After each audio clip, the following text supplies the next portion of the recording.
start the problem, start the clock. I say yo homeboy. What? I say yo homeboy. What? Push a button to start the show. Okay, hey Chino, take a hit from me to push that button, will you? Oh no, never mind. I'll push the button. And blammo! Orale! What's up, homies? Welcome to the Chino and Homeboy podcast. It's another sacrilegious Sunday, and you know what we are gonna fucking do. We're gonna we're gonna come in your ear holes with our voice sticks. Inseminate that shit. I believe the politically correct term is jizz, not cum. Jizz in your Wow. biz. You guys are just making it worse. I mean, Wow. if we were jizzing in their biz, we'd be either jizzing in their twinkle caves or their bee holes. All right. This just went south real quick. It's the first 30 seconds, god damn it.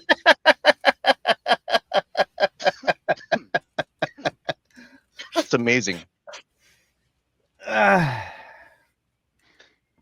You know what? All You know right. what you guys are here for? Shit. Yeah, we're here to sell a book. It's called The Adventures of Chino and fucking Homeboy. I don't know if you can see the link that you can't click on scrolling below our images. But Wow. the link is in the show A man notes. chooses violence every day. The YouTube description. Like we're in the actual show now. Not the- like this is, like this is it counts now.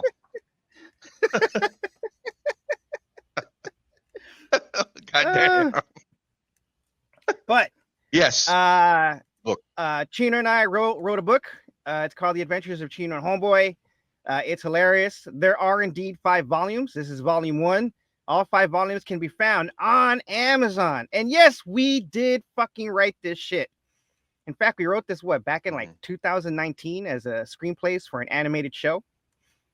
Right? Yes. Yep. Yes. And Indeed. Hollywood said fuck you. So we decided to tell Hollywood fuck you too. And we turned them into novels. There's 13 stories in every volume.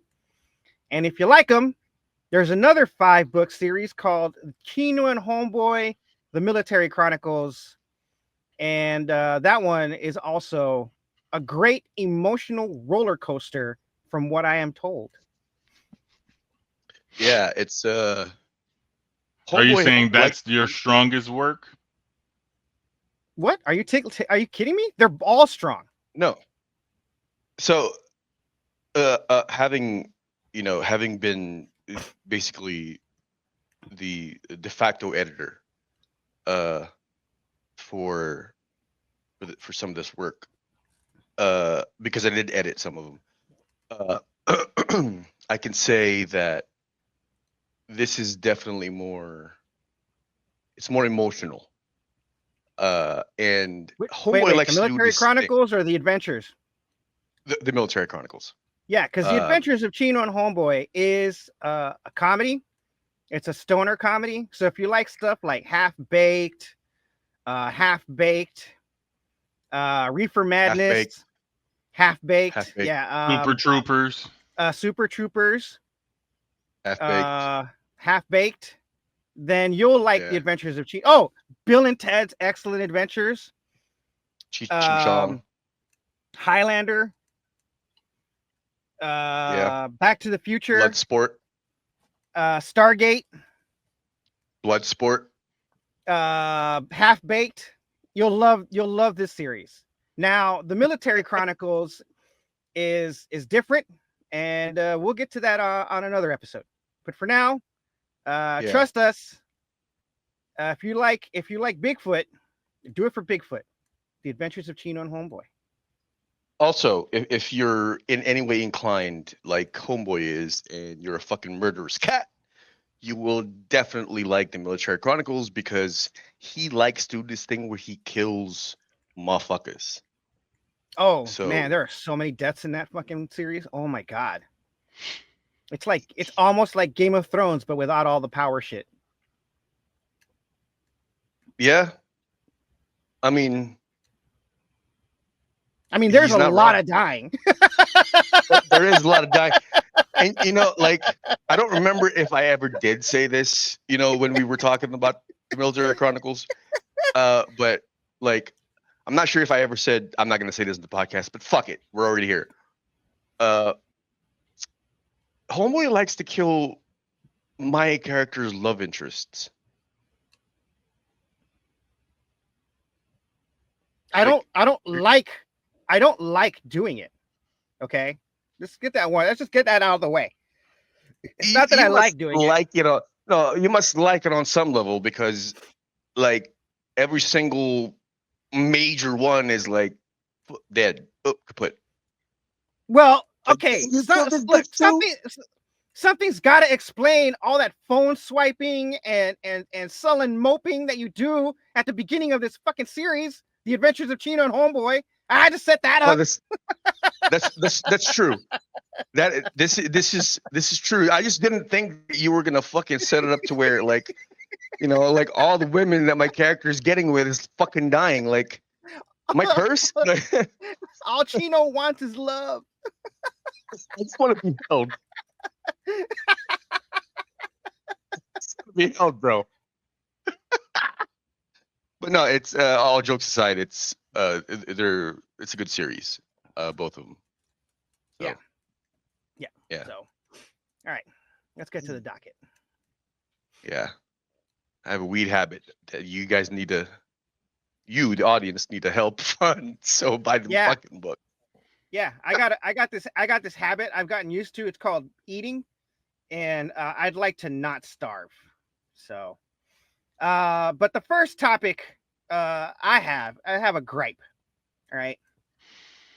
All right. What's the beef with me now? As Chino knows, I fucked up our algorithm on Instagram, and we get a lot of Insta hoes, right? Mm-hmm. If we're not getting a lot of cat videos, we're getting Insta hoes. There's nothing wrong with that. And while I've started seeing less and less AI Insta thoughts, a lot of the hoes that we are getting, ladies, please stay away from the plastic surgery, because y'all are starting to get that MAGA face, and that's not attractive. I don't know if you know that. Let me inform you, my friend. You simply need to stay away from the white hoes. No, the one I'm talking about was from Brazil, son. They kind of white, and she was a brown sister. Okay, don't give me that. Don't give me that. All right. Now Chino said he doesn't like the BBLs. Speaking of Brazil, who does? I really the bitches who get them. Yeah, I'm saying I'm like, I don't know any dude that's like ridiculously into them. The Kardashians had BBLs. It might be better than a flat ass, You could be one of those unfortunate fucks who happen to be born with, an ass flatter than a pancake. But I doubt you're gonna show a man a woman who has a fatty, a natural fatty, and a fake fatty. He'd be like, "Oh, give me that fake one." Look, because the ladies, fake ones don't look as good as the real ones. They're not like titties. Look, leave your face fake alone. Titties can outdo real titties in certain instances. Wait, what did you just say? Yeah, in appearance. No, you're gonna have to repeat that. Wait, because I think I just heard you say some sacrilege. Say that one more time. Fake titties can outdo real titties in certain instances. Hold on, let me parse. Let me parse this really quick. Okay, yeah, let me parse this really quickly. I will agree with you. In some instances, yes. Because look, not all. I'm just saying sometimes, like if a woman has had kids, the boobs start to sag and she gets them lifted up a little bit, and they start looking like young titties again. I don't know how they feel because I ain't never touched no bitches fake titties. I have. I stay natural. But And I'm saying I look have. I wise, have. And look, bro, I'm gonna tell you right now, like, it feels like it would feel weird, but it actually felt kind of nice. I mean, they look great. It was a great boob job. But that's what I'm saying. Like um, there are good ones and there are bad ones. There's the super obvious ones and the ones that are not so obvious. And look, man, depending on the amount of skin sag and breast you have beforehand and you don't overdo the shit, you can come out looking with some younger looking titties. here's my take, man. But some motherfuckers overdo it Hold up. and start I looking agree. goofy. I agree. And I happen to be, I happen to think that ones could be overdoing it. Whatever you got, unless you got mosquito bites, and like just love what No, you you got. said bee Of stings. course. You said bee No, no, stings. no. You said mosquito bites Did are I say bee okay, stings? but bee stings, yes, you said No, no, bee no, no. stings. I said bee stings. No, because mosquito bites are smaller than bee stings. So I I believe what I said was actually bee stings are okay if you have mosquito bites. Then you get you some bolted on titties, because if that's what you need for your self esteem, then bolt them bitches on. Yeah, I got stung by a bee yesterday. No bump was raised. But you do get a raise if you get mosquito bite. That shit does swell up. Well, that's only happened to me once in my life. Um, I was like, this is the first time in my life I've ever been bitten by a mosquito or at least had a reaction from the biting. Fuck me up. Is those genetically modified, bro? I think my health at the time was way more shittier, and it made me tasty to them. And now that I'm back at good health, I got mosquitoes in my front yard, and I don't get bit by them at all. So I'm back to 100%. I don't get bit by them either. Yeah, you got that Not good that. blood. Yeah. I mean, there really aren't a lot of mosquitoes in Vegas, but we had a spell of like a lot of like torrential downpours, so there's a lot of standing water still. Um, and so like You while know those what have I dried up. just on a Go quick ahead. tangent. You know what I don't understand is there's this stuff called mosquito bites or mosquito bits, right? And it's a bacteria that you can put in water that when they lay their fucking eggs in the water, they don't grow. And we be doing all this other technical, expensive vector controlling, but they don't do that shit. It's just like, hey, just sprinkle this shit out throughout the waterways and whatnots. You can even sprinkle the shit on the lawn, so because you only need a teaspoon of water for them to fucking lay an egg in it. Um, Mhm. you sprinkle that shit on public lawns and everywhere, and it's not harmful to anybody. And these niggas won't be able to breed, and you'll cut the fucking population down quick. I don't know why they don't do that shit. But back to our original topic. Stay away from the plastic surgery, ladies. You don't want the MAGA face. You don't want BBLs. You don't want to look like Jimmy Carr.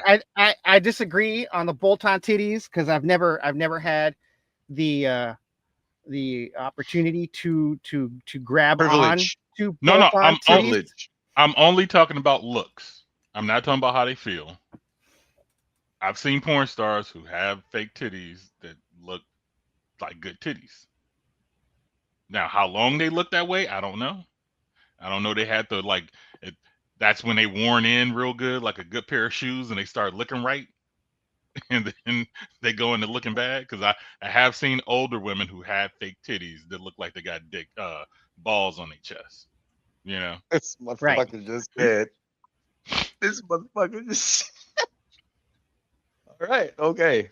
No, That's when I funny. used to work at the YMCA, there was an old ass lady, leathery skin because she's suntanned all day and everything else, had fake titties. And I'm like, did she just get these or did she always have these? Because they literally look like testicles on her chest. The skin is saggy now. Testicles. Yeah, look like a baseball and a sock. Uh, And she walks God around like damn. she the shit. She I catch don't, you I don't looking. She like, think you ma'am. looking I at don't. her like you want her, and I'm like, no, this is disturbing, Grandma. Yeah, like you might have cancer. Go Yeah, get that checked. My goodness. but with BBLs, like, there's only been a few that's fooled me, but eventually, like, you see, because it's always in photo, right? Mm-hmm. The legs, the ass, and the thighs don't match. Mm-hmm. In You mean like Kim photos, Kardashian's fucking yes, BBL surgery? yes, Good because lord, did that look she had diaper so booty. that was uncanny valley shit right there. Yeah, And she didn't even need it. She already had ass. she had a decent ass, but it's these people who have Okay, hey some Joe, level of look, I'm dysphoria. gonna clarify for the audience. Whatever Kate Jones says was a decent ass is decent if it's like Texas, right? But for the rest of the fucking country, it was a big ass. What are you What? talking Huh? about? Huh? Explain that, bro. You lost me. Yeah, you lost Because me. Hey Jones here only likes big ass. So if it's not No, to his liking, it's only a decent ass, not a great ass. no. I like a bunch of ass. It just needs to have a curve to it. It has to have some slight girth to it. Like J-Lo, when she first came onto the acting scene, that was premium ass. When she played Selena, premium ass. J-Lo playing Selena, premium ass. Right now, J-Lo ass ain't assing. She done got too lean. The hips ain't there no more. But she still has a nice ass. It's still shapely. You know what I'm saying? It ain't flat, but it ain't what it used to be. And Mm-hmm. even though I hate J-Lo for a bunch of different things, I appreciate that she ain't never got breast implants. Keep them small titties. Yeah, I'm with that. But she did get a nose job. So ladies, listen. If you got Nositol, just activate them glutes. That's all you got to do. Like it doesn't Nah, matter if you some got a people baby. glute muscles are flat. No. You can It's activate. genetics. You can. You can activate them glutes. Right. You're not gonna have a big ass.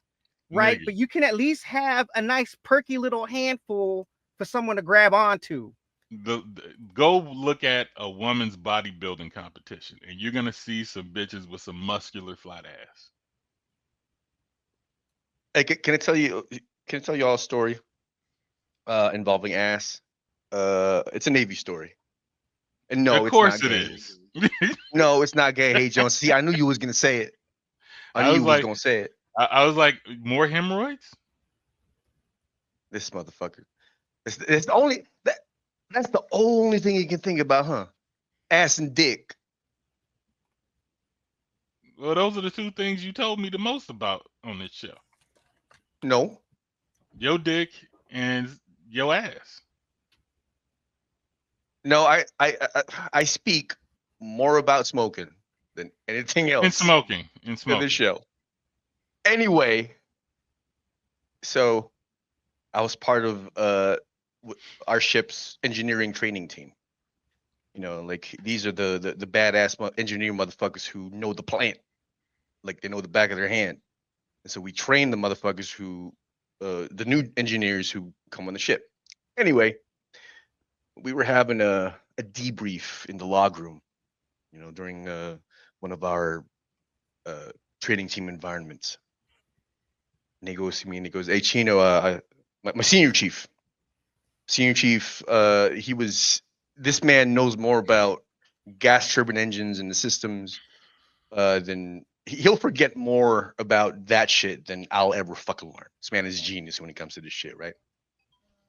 So he's our coordinator, and so he says to me, "Hey, Chino, I learned a new word last night. I said, "What's that, senior? What's that word?" And he goes, "Badonkadonk." And I said, "Where'd you learn that, senior?" And he goes, "I heard it from the MPA and liqueur."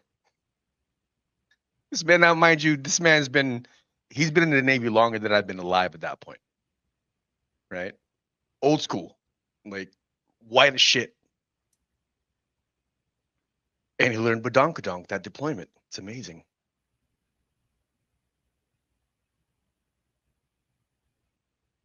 Can you imagine a middle-aged man saying badonkadonk all over the fucking P-base? It's great. Fucking amazing. I'm a shit like that happening in deployment. Anyway, what's on the docket? What is next? Oh, my question. No, wait. Back to the topic. I had an add-on. Wait. Hold up. First of all, before we do that, we had a couple of comments in our videos. Regarding one of the topics we discussed in the episode 237. This is regarding Nick Fuentes. These comments were from Buck Rogers 7115 and B Nieta guy on YouTube. So if this is you guys. Buck Rogers said, Nick Fuentes is way smarter than you on one of my hot takes, where I said Homeboy destroys Nick Fuentes trolls. So I wasn't even talking about Nick Fuentes himself. I was talking about his trolls. And then the other comment was politically ignorant stoner slop who listens to this on our topic of Nazi Nick Fuentes turns on Trump. To you guys, I want to apologize if we offended you. I didn't know that you and Nick Fuentes were dating. So if we spoke ill of your boyfriend, then we sincerely apologize. But if you're not dating Nick Fuentes, you can go fuck yourself. Take his dick out your mouth. You know, he likes it.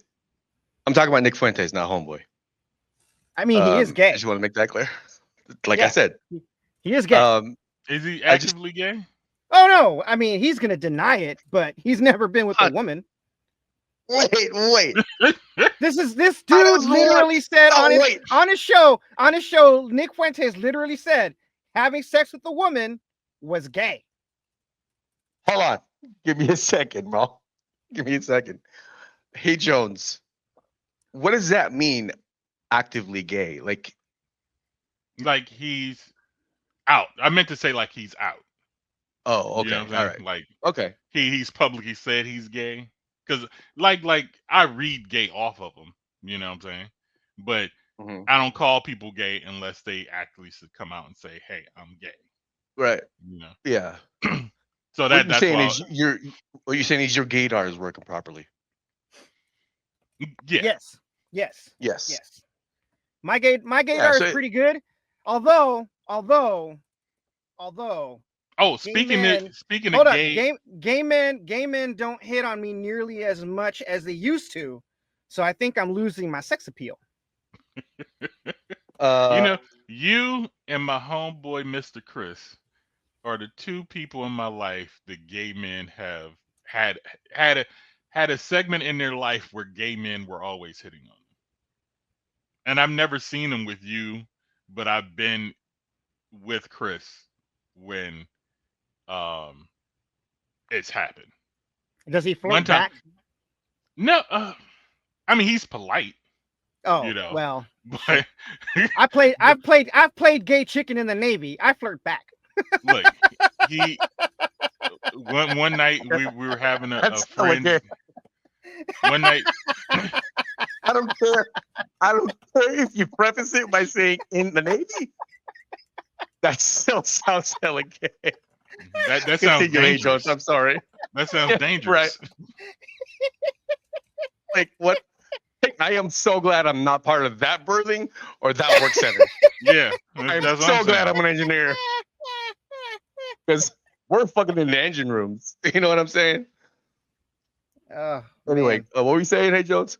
Damn it, you threw me off. If I may provide a machete to your intellectual thicket. Hold on. Go let for me it give and you. it'll come back. Yeah, exactly. So, I think it's fair to say that all three of us have a fairly finely tuned, gaydar.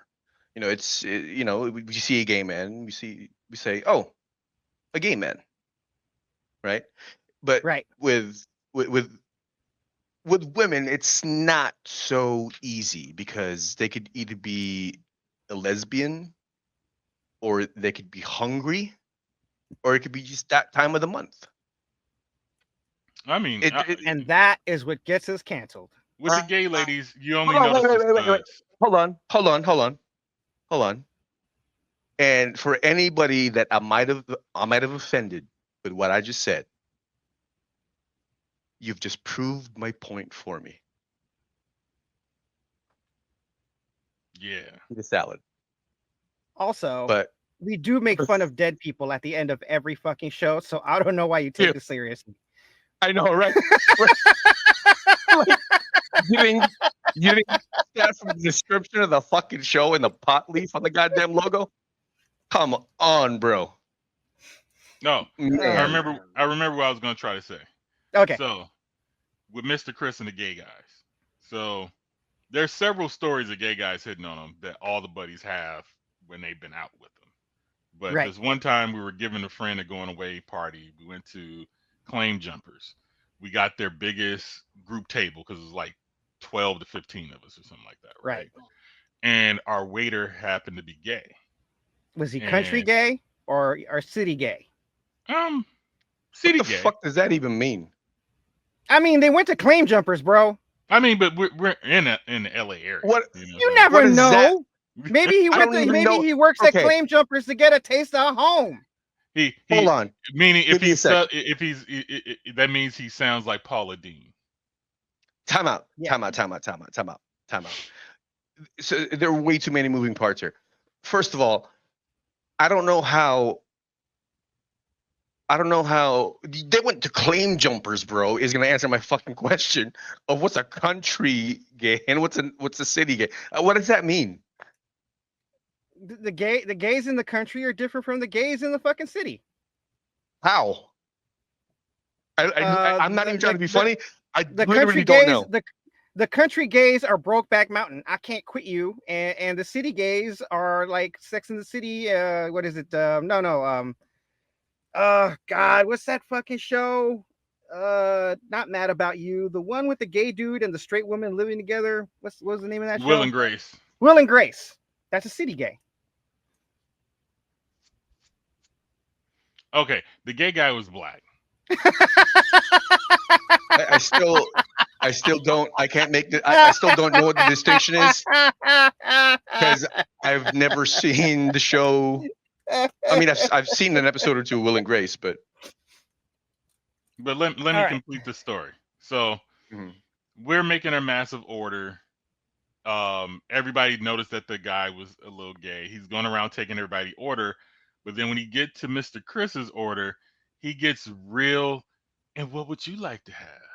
You know, and he's and then he had took our drink orders, right? And so Mr. Chris likes unsweetened tea or whatever, right? Yeah. So they didn't have it, so he came back. He's like, "My apologies. We're all out of the sweet tea. Is there something else I can get you?" And as he's talking intently to Mr. Chris, where everybody at the table noticed, right? Look, to be fair, Mr. Chris does look like a fluffy teddy bear. All right, he's tall and looks like a fluffy teddy bear. He looks like the Kingpin, basically. A fluffy teddy bear from the comic book, not from the movies, from the comic book. And so You should start calling him fucking Kingpin from now on. And so when we were paying the bill, the guy was like, put his hand on his shoulder, gave him the bill like he was at the head of the table when I was sitting at the head of the table, and was like, and I took all the drinks off since we didn't have your drink. So like they removed everybody's drink order because they were out of iced tea. Oh. And I think the nigga was like a manager. You know what I'm saying? Like that was the level of flirting he would get. You know my goodness. Well. And everybody treated the gay guy with respect, you know, even though we were laughing at Chris. But, you know, we treated him with respect. We gave him a good tip. Not that tip. I hope so after taking all the fucking drinks off. But a cash tip. Because on top of that, his service was good. You know, like we had a great that was one of the best nights I've had at a restaurant. We need to take Kingpin everywhere we go from now on. We ever go out to dinner? Hey, Kingpin, you're coming with us, bro. I mean, the meal is on us. He's in Vegas every now and again. I mean, he's not a social creature as much, but every now and again he's on Fremont Street in Vegas every blue moon. Probably the only place left that's affordable in Vegas. Well, it is now. I heard the prices in Vegas are hold up, that's a topic. That's a topic. That's a topic. That's a topic. Okay. Save it. All right. Since we're on the topic of Hey Jones telling stories, there is one where Hey Jones was gonna tell us offline that he got scammed. And I thought, nah, don't tell us then. Tell us now. No. I was telling you as a topic to put on the fucking list. All right. How did you get scammed? I clicked on a fucking ad on Instagram. What? Yeah. Why? Okay, first of all, it must have been a good fucking ad. If you, a professional graphic designer, and you are a specialist, clicked on it. Yes. So this is the first time I've gotten got.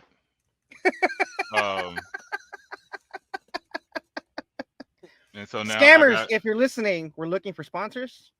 We know you got money. You just took Hey Jones for some of his. So like, well, no, I'm gonna get my money back because it was on a credit card. So okay. I'm insured. The process is just long. It was the principality, the whole thing. Yeah, it pissed me off because I thought the credit cards had all these good protections, but they really didn't do anything. But that'll come later. So I'm on Instagram and I click on, like, you know, they'll have like Amazon ads because I have an Amazon app on my phone, so I get Amazon shit.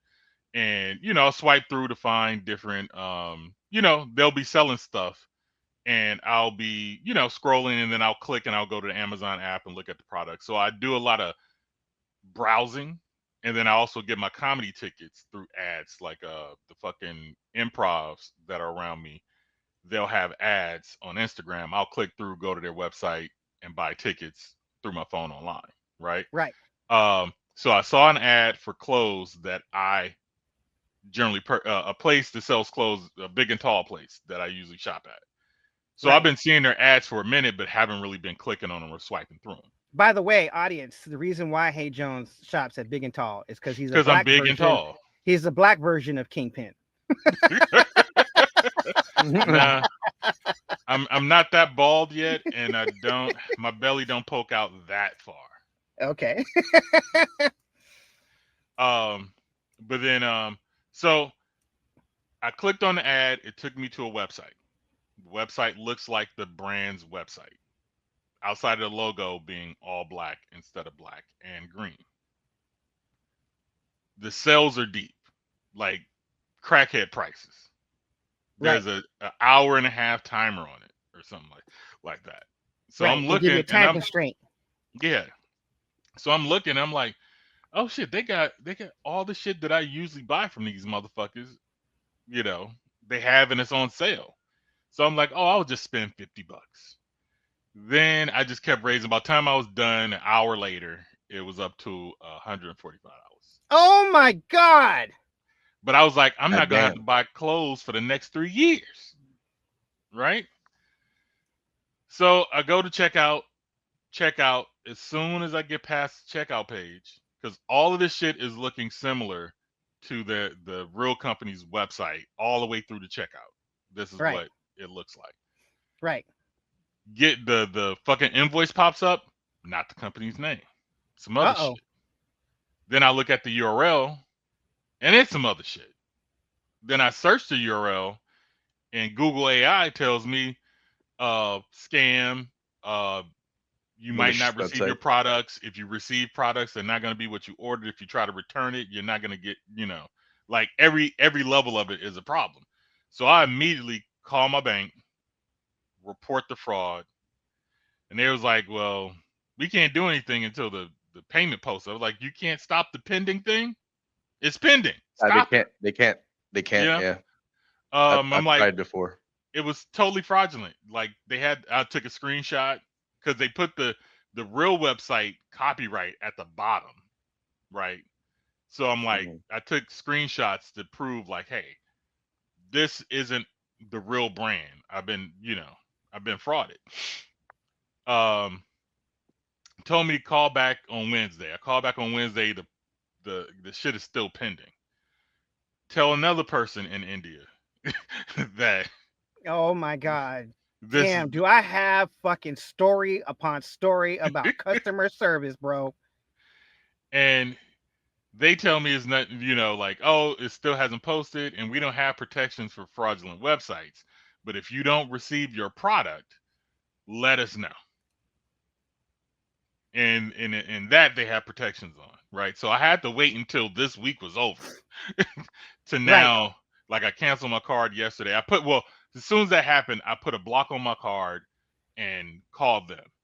Then the next day, I saw a charge on my card for $10 that was blocked. Right. So somebody tried to use my credit card to purchase something over in like Marina Del Rey.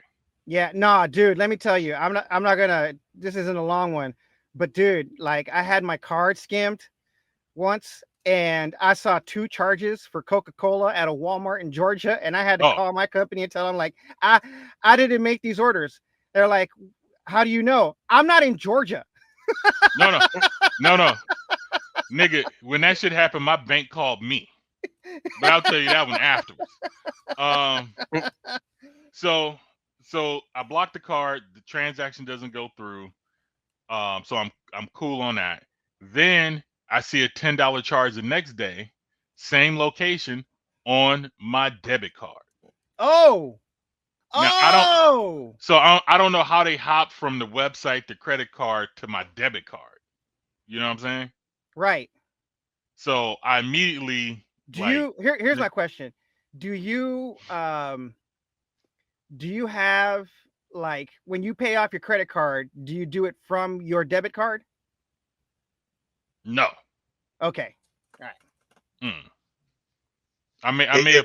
It wouldn't be too difficult to get your debit card as well. You're saying, do I pay off my credit card with my debit card? Yes. No, they're at the same bank. I just go to my account and say, take this out of my bank account. Oh, so you have your debit with your credit card in the same business? Yeah. Okay, all right. I'm unified. Right. Holy shit. Makes it easier that way. Right. Chase, you're fucking up. Yeah. Yeah, I don't know if you use Chase or not. I do. I hate Chase. I hate Chase, so that's why I was throwing them under the bus. I do too. My thing, I only landed at Chase. Wells Fargo was bad. I only landed at Chase because I used to be a Washington Mutual. Oh, and they bought out WAMU. Yeah, and Washington Mutual was fucking awesome. Outside of a credit union, they were the best banking experience I had. Because they made it feel like it was a credit union. It was very personable, all that shit. And then fucking Chase bought them out, and all the benefits that I was getting from that went away. Yeah, WAMU went under when the housing crisis happened. That's one of the unfortunate victims of that whole 2008 thing. But I landed on Chase because I went and got a fucking credit card through Amazon, which I canceled already. So scammers, you can't scam me. I already canceled that shit. Fuck you. Yeah, I got one of those too. So I don't got a credit card. You safe. Consider yourself lucky. Yep. Yeah. So I'm in the midst of trying to get the original amount back. So I got to call him again today and be like, I canceled my card. I never got my shit. Refund me my money or get the process started. right. Yeah. So, yeah, but I got. I'm like, it happens to the best of us. I can't even tell you how many times I've gotten fucking scammed. I know. It's There very was I one. got scammed I was once I over was a as pair of Jordans. disappointed in you as much as I'm disappointed in myself right now. Yeah, no. You got scammed, Chino? Yeah. I sent cash through PayPal to someone in New York for a pair of Jordan 11s, and I never got them. Oh. I only bought retail after that. Yeah. So, there was one time I had to renew the antivirus software on the rig, right? And I went online and I clicked a link, and their website looked. I thought it was fishy at first because I'm like, oh, they must have changed their website, but it'd been a year, right? So I'm like, oh, okay. I figured maybe. I mean, they changed their logo and everything. So I went through and I couldn't get the thing to auto renew like it always usually does, right? So I clicked off. I completely clicked off the website, right? Didn't put in my information or nothing. I just couldn't get it to work. Motherfuckers called me. Like I got a phone call from these dudes, right? And someone on the person on the other line was like, "Hey, are you trying to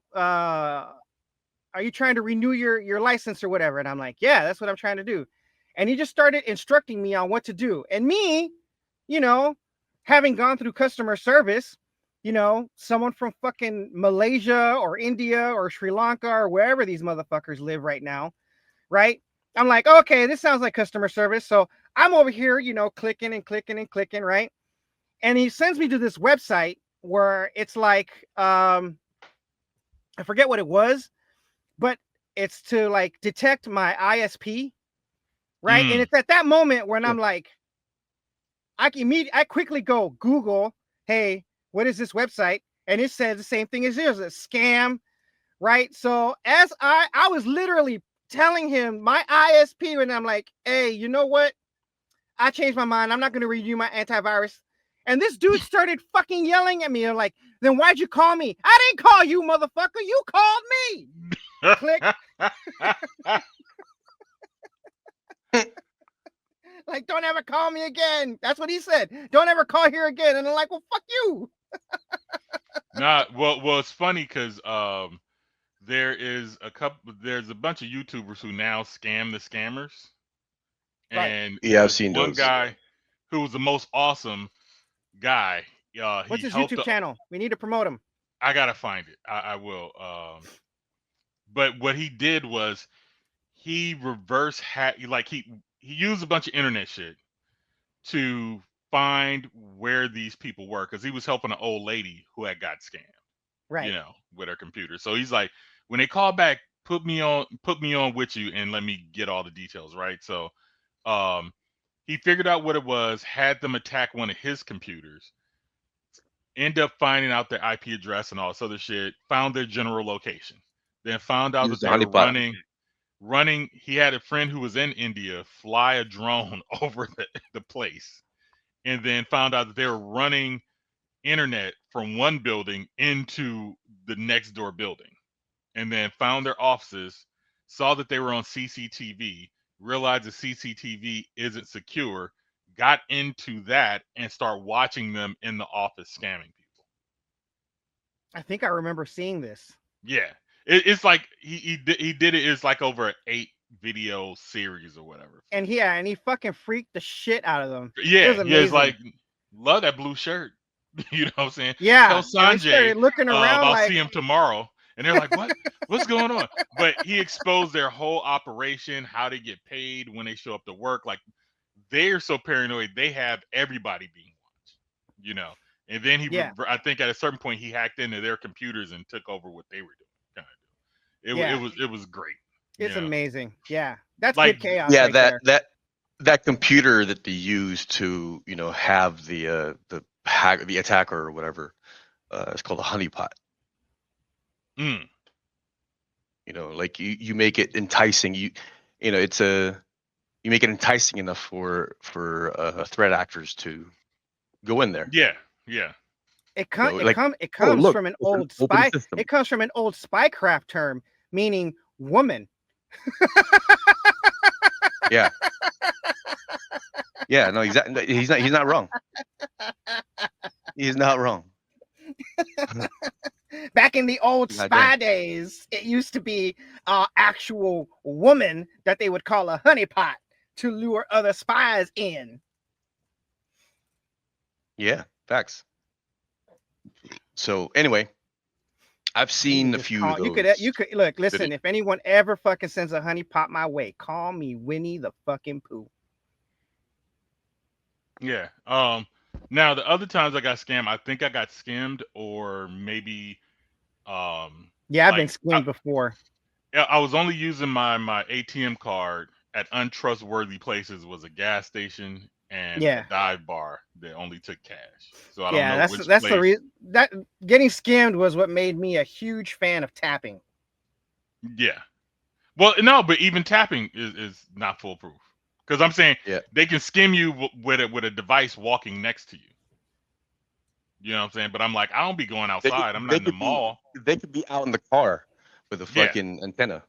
Yeah, and just grab all your fucking cards. I don't know how this chip's supposed to be more secure than fucking magnetic tape. That doesn't. It really isn't. It isn't. But yeah. So like, I'm going to lunch, and it happened twice. So I'm walking to lunch, and I'm crossing the street, and I get an email from Chase with a fucking purchase at a Home Depot in Santa Clarita, and I'm like, I've never been there. I've driven past it, but I ain't been there. So I called the bank, and the bank is telling me call the store. I call the store, it is like, call your bank. We can't do shit. It already went through. It's our money now. You know what I'm saying? So I had to do a fraud thing. They gave me the money back after like a week or two, because they spent like $300. Then once again, I'm going to lunch. I get an email at the light. I see it's from Chase. I was like, I'll check in when I get to my location. Before I cross the street, I got another one. Looked at them. They were both emails saying, are these transactions yours? So one, they were both on the East Coast, both at phone stores. One like in New York and another one like in Philly or somewhere further. You know what I'm saying? So they caught those, so that those transactions didn't go through. So I have to get my money back or anything like that. But I have no idea how they got my bank card. It's actually very easy. And one was my business card, which I never and these were debit cards. One was my business card, which I hardly ever use for anything, you know, in person. That's usually like my online stuff. It's actually not that difficult. You could get a Flipper Zero and fucking antenna, hook it up to your Flipper Zero, and you can clone cards. You can clone garage door openers. You can clone fucking hotspots. It's actually quite amazing what you can do. Here's my question, Mr. Security Expert. I've been watching a lot of OGs. Can they do that with your phone? What do you mean? Like you're talking about them? Are you talking about them reading reading the chip on your fucking card? Right? Can they read? Can they do that with your phone? Because I tap with my phone, not my card. I do not know. Because that's why I was asking Chino. Because I'm saying you can turn that that's on. That's why I was asking Chino.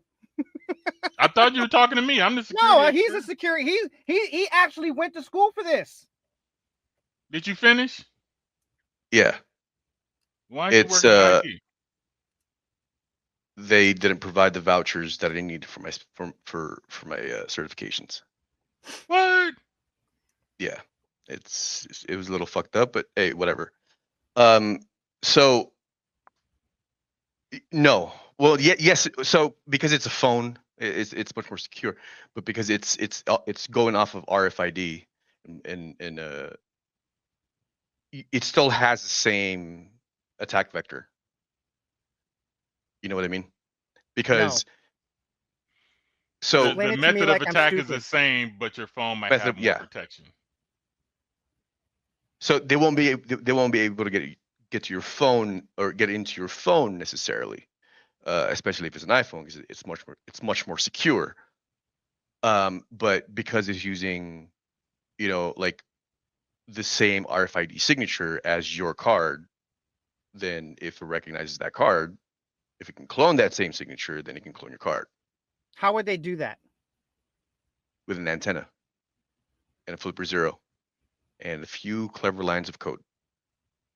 Yeah. Without was- without your face. They can do that without your face. Yeah. So they can access your card on your iPhone without using your face. Potentially. There's no such thing as secure. There's no such thing as a 100% secure system.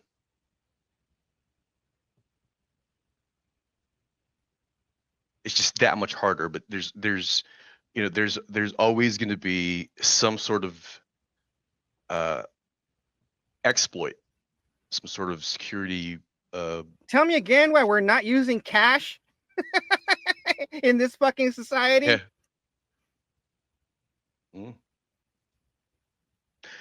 If you listen to, or if you speak to, if you ask any hacker worth their salt, any tech, anyone who's techie, a lot of them would prefer more analog shit, or they don't want tech past a certain year, because past a certain year, the threat vectors on machines have grown exponentially. You know what? I'll tell you how we can make fucking money. Send I this say- nigga to IT, get his certifications, and then I say we make him pay us design. back. I say we design. We design a dumb car. They're What gonna do you make mean, dumb like a cars regular illegal. car? Yes, but without all of that electronic, Bluetooth, Wi-Fi bullshit that they put in new cars. You're still going to need an ECU. I mean, sure, if you get a Jeep from like back in World War II, where nothing was electronic, everything was mechanical, sure, but good luck finding parts. That's why we It's gonna be design our own. He's saying make. We the whole design thing. one. We make one that people like preppers and people who are paranoid about all this shit, or people that we make paranoid about all this shit, buy our cars.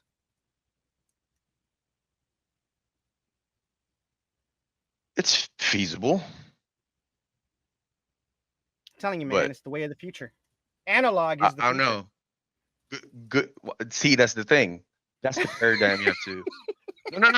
You might laugh. It might sound like a joke, right? It might sound like a joke, but like that's the exact paradigm that people are moving away from, that we might not necessarily need to move away from, because with how fast technology is moving, it's very easy to just adopt these new things because it makes our lives easier.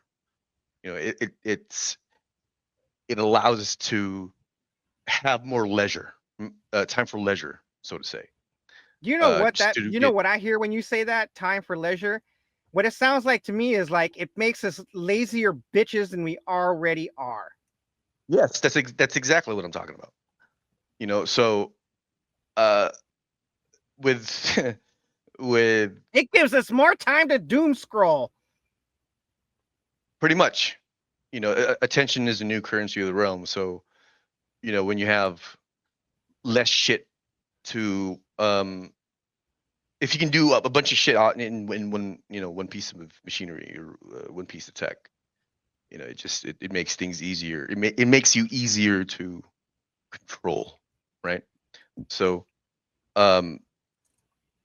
good luck trying to find non-fringe adopters of analog tech outside of hobbyists or enthusiasts, you know? All right. Well, one more topic. Hey Jones here continues his war against women, saying you cannot trust them with your seed. You can't. Literally cannot. Explain. Explain it.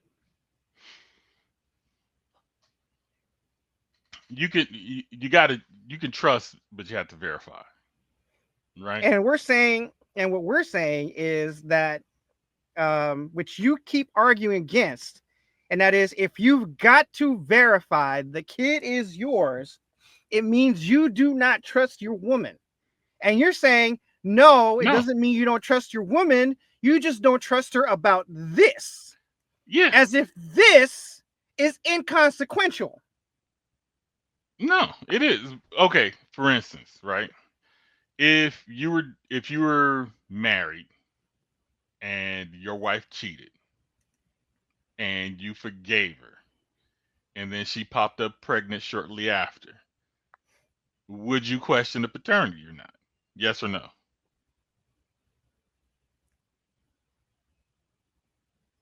In that specific context, yes.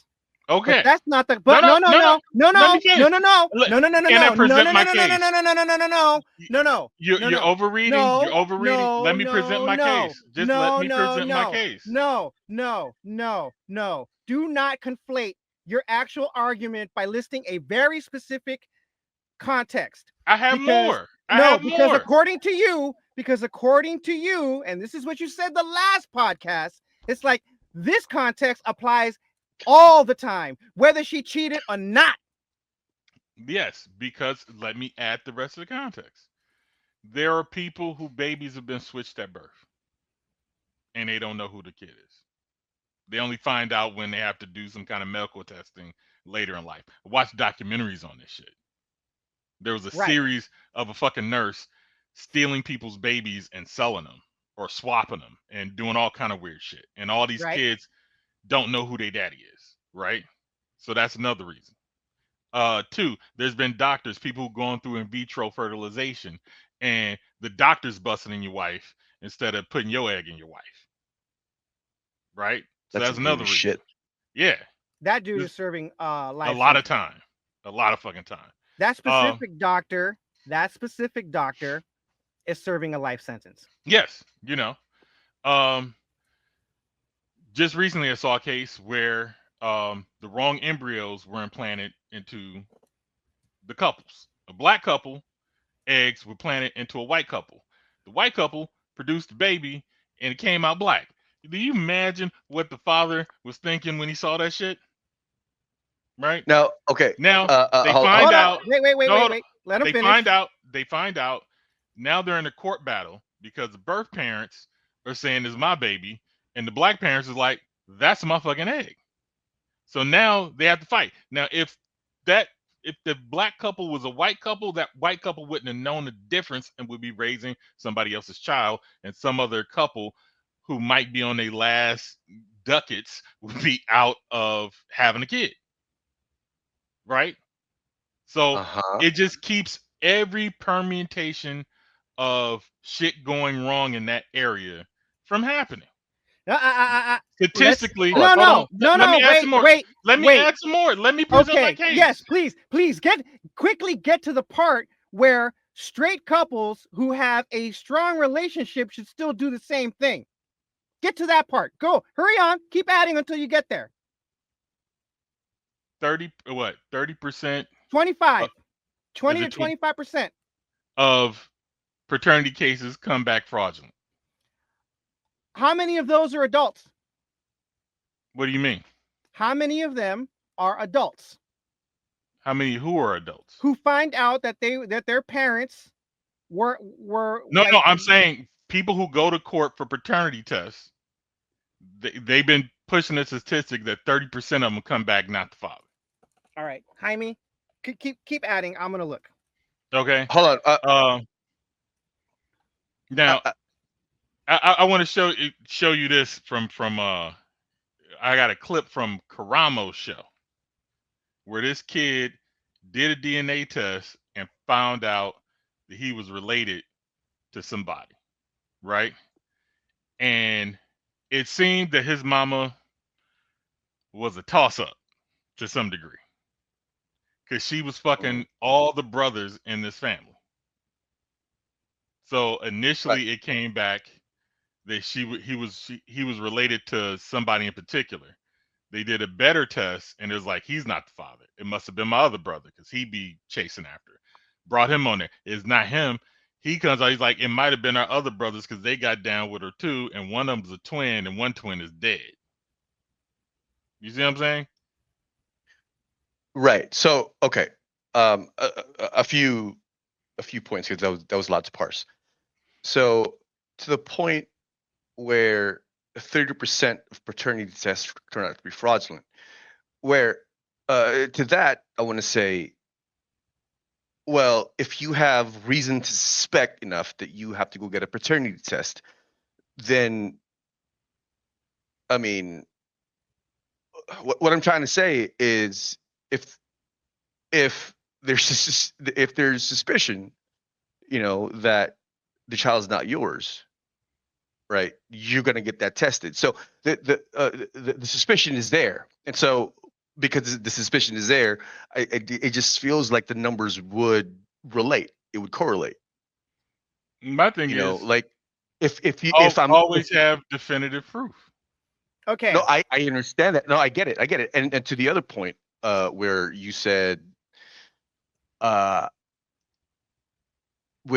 the Karamo show and virtually like everything else you said before that, how many of these cases, or do these cases happen often enough that we can consider them not to be edge cases? Because it just seems to me that these types of scenarios are not the normative.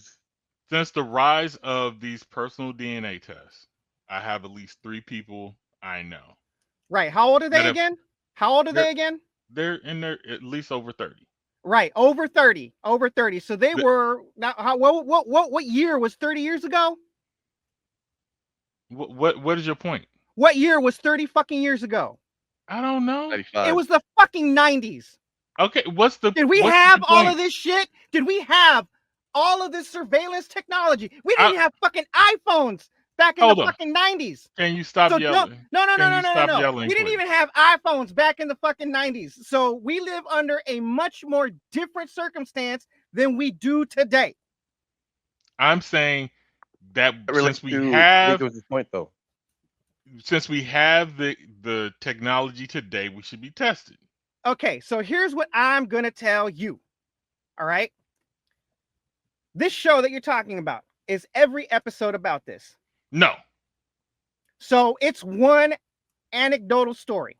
No, I mean, he has these type of shows on there regularly, but it's not like Maury Povich where that's all it became. Right. How many shows did Maury Povich do? I don't know. I didn't watch Maury like that. Hold on. Wait a minute. When did Maury Povich get canceled? When was Maury Povich off the air? What year was that again? I don't know because I stopped watching TV. It was fairly recent. It was fairly recent. I mean, within the last 5 years or so. I remember he used to do regular topics for the most part, like all the other shows. And then this shit just became the niche. And then all of a sudden his show just became a paternity show. Right. See, and then there's paternity courts and divorce courts, and paternity tests and all the other even to the whole Maury Povich thing, there's been multiple episodes where it's the same chick coming over for the third fucking time, and so and how many of them were paid actors? That's the other one. Even if we assume that, even if we presume that they're paid actors, or even if we presume that they're not paid actors, it just doesn't seem to me that it happens enough that it's more than an edge case. You know what I mean? Like it still falls under that umbrella of, well, now I have suspicion, so I have to go test, and if the driving force is there to get those tests, I mean, that's going to skew your results.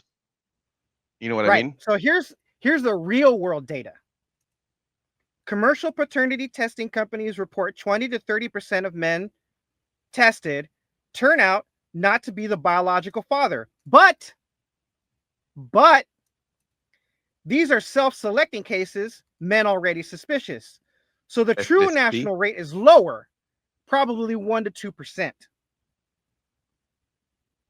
Historically, or tribal societies sometimes show higher rates up to 10%, but cultural context matters greatly. Just because AI say it don't mean it's the truth. I mean, chat's gotten a lot better. Wait. Hold on. I said the same thing that AI just said. Like the very first part that Homeboy said is the same thing I was saying. He just said it better. They were already self-selecting. You did. I can't speak for the last part, because I didn't think about it that way. I'm thinking about it in our society specifically, not in, a culture where your paternity isn't so questioned. Yeah. You know what I mean? Look, I mean, chat even said worldwide, that number still kind of holds true. They don't know. They just know that the men aren't questioning their shit, and a lot of people don't know that their partner be cheating. And this is the reason why I asked. This is the reason why I asked this very specific question. And on the flip side, hold up, wait. Here's the question that I asked. Right? Why does it matter? Because you can be paying child support for a kid that ain't yours. You're not paying child support. You will when you leave. No, how are you going to leave if you don't know? You might leave for other reasons. But then, what are you going to get the kid tested after you leave? There's been cases where that's not what I'm asking. I'm saying. I'm asking you. What? You specifically. Why does it matter to you? I'm telling you, if the kid ain't mine, I don't want to be paying for it. In any capacity. Why? Because I'm selfish. Thank you. Right? Do you want to build a house for me and let me live in it and you can't? That's not my question. That's my question. It's a retort. What did you say? You asked me, would you like me to build you a house? You build me a house that I'm going to live in, but you can't come in. Sure. No, you don't. Yeah. Chino, tell this guy who I am. Nigga, I've known you longer than him. No, he'll build your house and build himself another one. Whatever. Either that or he'll fucking camp out in your backyard. It matters to the children because they care. They don't care if they don't know. To them, you're daddy. It might matter for health reasons. Need a kidney, some shit like that. You know, right? And then hold on. So let's posit that scenario because that shit happens too, right? Yeah. Your kid's got cancer or needs an organ replacement. You do a DNA. Now you've raised this kid, right? You care enough that you want to donate your organ to this kid, but you find out that kid isn't yours. Is that going to change how you feel about that kid, like in an instant like that? Is that what's really going to happen? Yeah. You raised this kid, and now you find out it's not yours. Your love for that kid is going to change that quick. Damn. Now, I understand you wanting to treat the mother like a fucking cunt, but the kid? Can't anything I do to benefit the kid benefits the mom. Hold on. Okay, this is where I have to disagree, Hey Jones, because this is where I say that's fucked up. At this point, I'm not saying it might not be fucked up, but it's hold on. Yes, it might be factual. I am not taking that away. But what I disagree with is harming the kid. How you treat them, hold on, let me finish. No, yes, you are, because how we treat the most vulnerable of us tells us everything we need to know about each other. So, through no fault of his own, the kid's gonna get punished. I don't think that's. Look, I man. don't think that's cool. Let me give you an analogy. You can give me all the analogies you want. I'm Batman. Wait. No, you can give me all the analogies you want, but if the product of the equation, if what we're coming to, if the end point is the diminishing of that child's well-being, then I'm gonna have to question a few things here, because what you're really asking is, am I willing to destroy a life? You wouldn't be destroying a life. I didn't make Yeah, the you nigga are. sick. You would be. Yeah, you yes, are. you would be. I didn't make Yes, him you sick. would be. No. No, It's, you are. we're not just talking about physical. We're not just talking about physical effects here, Hey Jones. We're talking about emotional damage. Yeah, it's not Legally, just. I would have no right to that kid, and that mother can do whatever the fuck she wants. You No, are that is absolutely incorrect. right. No, wait. That is incorrect. Wait, hold on. If you raise that kid, even though it's not yours, you would be on the hook for child support. So yes, you do have a right to that kid because you raised that kid. But now he knows who his real daddy is. No, he doesn't know who his real daddy is. His mama told him now. Now we're throwing in your variables because you need to be fucking right, and No, you have to be the asshole. These are the variations of things that I've seen. A woman pinned a fucking paternity on a nigga she never met, who is now stuck with child support, and she's living with the dude who's the actual father. Okay. You know what I'm saying? Like, there's a lot. I'm just saying, there's a lot of shit like that. Wait, stop. Let's go back inside the tent where we have the cancer kid, and you are fucked up because we haven't resolved that issue yet. We can move on to what you're talking about, but first let's resolve the whole you're a selfish asshole who's willing to harm a kid, who probably loves you as much as you used to love them, and is going to be fucked up because they're dying and you decided, you know what, you're not my kid, fuck you. Yeah, I'll die for mine, but if you ain't mine, I'm not putting my life at risk. All right. Now let's go. Now we can talk about what you're saying. Damn it, you made me miss my fucking point. Well, it kind of goes with that whole kidney thing. Is even if you take the whole kidney situation away, right?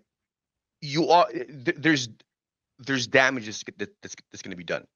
So the question becomes, are you willing to not just upend your life, but destroy everybody else's, because of this one thing, right? Now, you can forget all emotional ties. I would say this. Whatever. I'll give you this caveat. It would depend on the level of the frauding. If the mom knew, it's circumstantial and purposely frauded me, then I'm out because you've been playing me. If it was just some oversight somehow, Here's what I'm saying. What I'm saying. Look, I'm not going to begrudge you leaving the mom. That I get. I understand that. That I do not begrudge you. But the kid is what I'm talking about. I mean, you got cancer because that other nigga gave you his genes. If you have mine, you'd be healthy. That is fucked up. The name ain't hate for no reason, my nigga. And you're just gonna abandon the kid too. Yes. That's fucked up. Handle my responsibilities.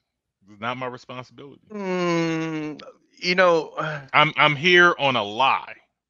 Do you believe in sins of the father? Do you believe in that idea that I should punish the child for the sins of the parents? No, I'm not punishing the child. I'm protecting myself. No, you are punishing the child for the sins of the mother. I guess you could call it collateral damage. I mean, it's the trolley I get what problem. you're saying. Yeah, I get what you're saying. The Nate, trolley Jones. problem. Yep. What's Yeah. It's that? the trolley problem. Explain. You know it. the trolley problem? No. Are you willing to kill one person to save 5? Yes.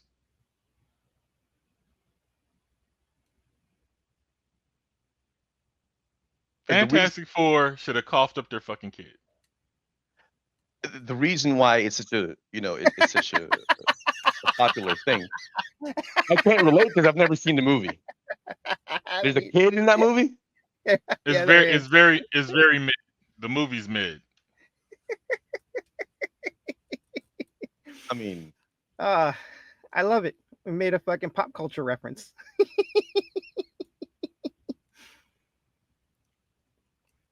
like it's the reason why it became so popular of a meme and a thought experiment, because it's one thing to say that, yes, I'd be willing to do this or that, but it's another thing to actually be faced with the that situation. type of situation, and so and we don't even have to go as far as taking someone's life, right? Like, how far are you willing to, how much collateral damage are you willing to have just so you're okay? Here, I mean, if you're okay, you're okay, and that's fine. But and however you justify it is how you justify it. But there are certain hedges and certain points and milestones you get to where I'm gonna have to look at you and say, would I have done that? I'm not sure how I feel about this. If the Republicans weren't racist, Hate Jones would be a Republican.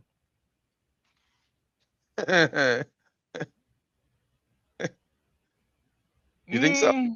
Yeah. Nah. Because think about it. Look, Hate Jones, how do you feel about the Palestinians in Gaza? They should have their land back. Why? Because they were on it, and they do you think it's right with unjustly forced off of it? Do you think that what the Israelis are doing to them kids is right? No, and it's not about the kids. That's not the question I fucking asked. What was the question I asked? Said no. I said no. Okay. All right. Why do those kids matter? Why does anything that's happening in Palestine matter anyway? It's way over there. You're not responsible for any of that. Why should you care? It's a theft. But why do you care? You don't live there. I live everywhere. No, you don't live there. Why should you care? Because I'm human, my nigga. No, you're not. Because you're willing to give up a fucking cancer kid you actually known for 10 years off a fucking lie. I'm not sure you could declassify him as a human being just because of that. I mean, he's got his reasons, and but here's what I'm saying. His reasons are his reasons. Right, but here's what I'm saying. People that he's never met will care about their situation, but with this one person that they actually know, fuck them.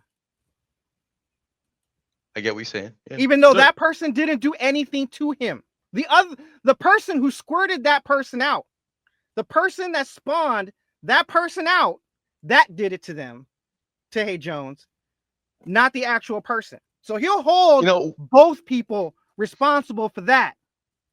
See, look, I was right. Why'd you have to say it's like that? It's like going on a date. Why'd you have our friend? Why'd you have to say it like that, homeboy? One of these bills. Why'd you say? See, because you say like squirted, spawned. See, now I have to side with Hate Jones. Now it sounds bad. The fuck? God damn, man.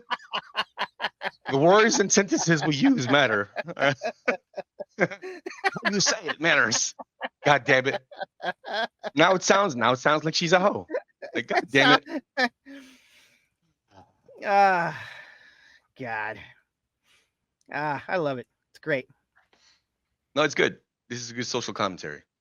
So now, what do we got on deck here? What is this video that you have? Oh, yeah.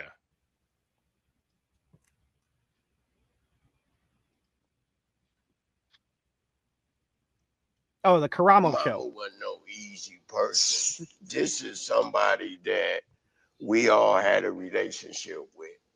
You know what I mean? A friendship. While my brother was going with her, it wasn't no going behind his back or anything like that. She wasn't built like that. It was after the fact. And was a good woman. She's a lovely person. Yeah. All What I right. appreciate about what they're doing is that at the end of the day, this is his mother still. Right. Yeah, And that's so we have to make sure that we're talking about That's her what with I'm some trying to respect. say. Yeah. That's Yeah. why So, I know her more than yeah. Of anything. course, not everyone in talking here is about gonna have her. honestly, Listen, right? Everyone in here is gonna have their opinion about her actions. I'm not Everyone's talking gonna have about her. I'm talking about them. them, the Yeah. brothers. They knew that all y'all was you knew But that my we dad was tried dealing with to- him first. Okay, That's my okay. point. So why would y'all go behind him and deal with her? We're Like, not doing Okay, that. but you got I'm to not doing that. understand one time. But Now, context. This girl is how he found the family through the DNA stuff. Who? I don't The- know what the fuck is going on. Okay, the young The man. situation he was talking about earlier. Yes, this is the situation. The young man with the tattoo over his eye and the red sweater Right. is the guy trying to find his father. Okay. This girl here is how he found her through the DNA testing, which brought him to her dad, which is the lighter skinned older guy. Okay. Hold up. Let me add. Hold up. I got it. This kid with the red sweater. Took a DNA test online. He's an orphan.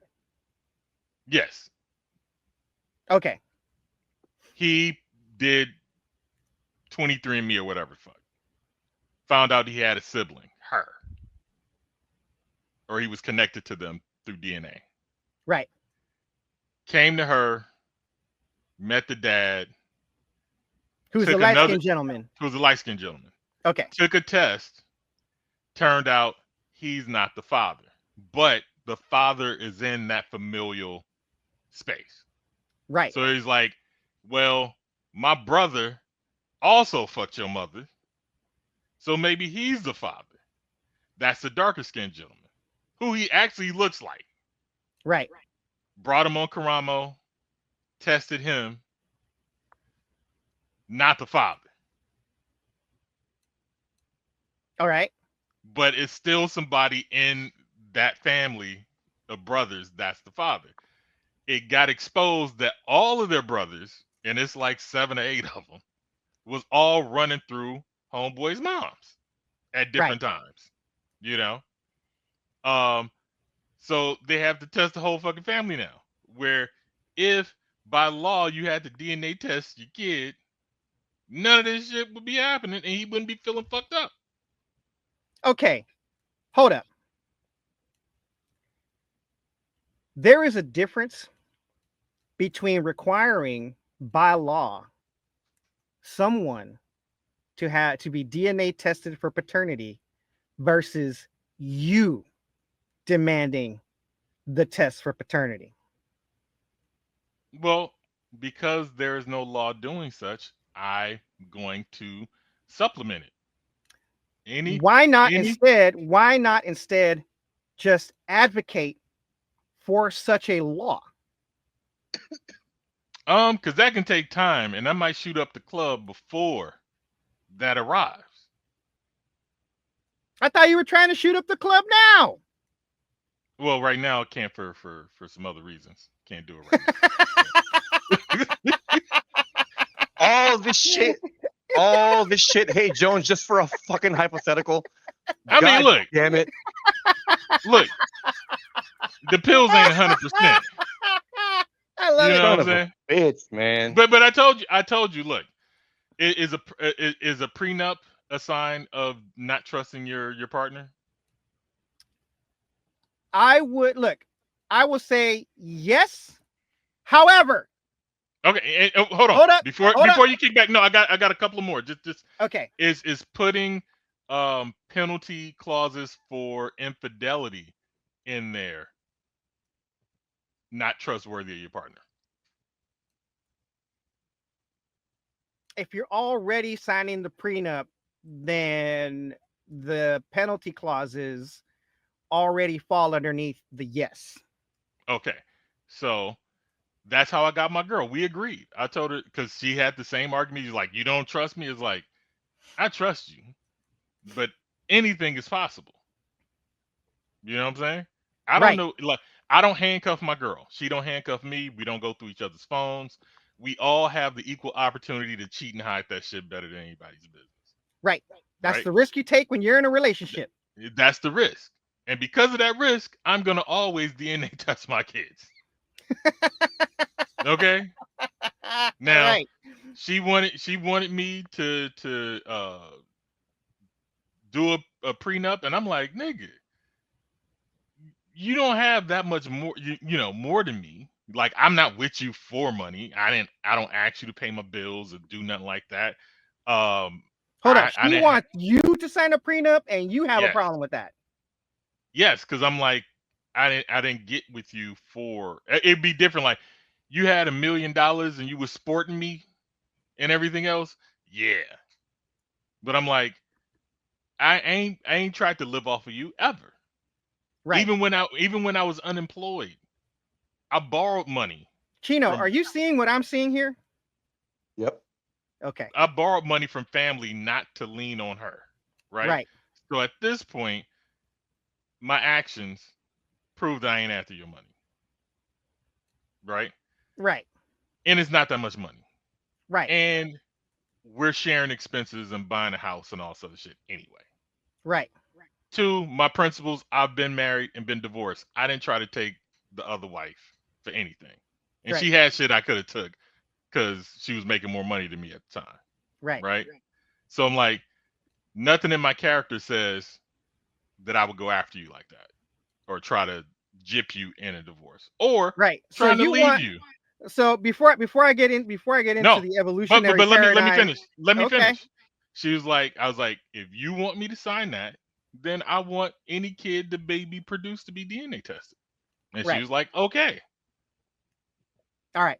So we're in agreement. Right. So here I'm gonna put it in the prenup. Right. So here I'm gonna say this first, and then I'm gonna go into the evolutionary explanation of what you just described. Mhm. First off, you want her to consider your character, Yeah. but you're not willing to consider hers. Sex has too many dynamics to it. It's more. Again, you want her to consider your character, but you're not willing to consider hers. Yeah. Okay. Second, the evolutionary explanation is you literally just described the resource replication paradigm of all humanity. You keep saying it like it's the wrong thing. No. See, but this here's where, you know, I'm not saying it's wrong. I'm just saying this is the thing that a lot of people try to deny is the truth, right? Where women are seeking resources to take care of their young, and men are trying to spread their seed, to, you know, spread their genetic legacy and have it live on, because nature is a fucking numbers game. Okay. The more kids you I have a have, question. the more likely your genetics are going to carry on into the future. Yeah, that's what all living, reproducing things do. Right. I have a question Yeah. about prenuptial agreements. Yes. So, could you have a prenuptial agreement that has nothing to do with Money. infidelity? Yeah. You put Hold on. or not even about division of assets, but more so like I'm just protecting what I have. That way, Well, I in can't get sued for it. You can't get sued for it. in most cases, like in California, it's 50-50 state, but the rules I do believe in, the expert over here can tell me.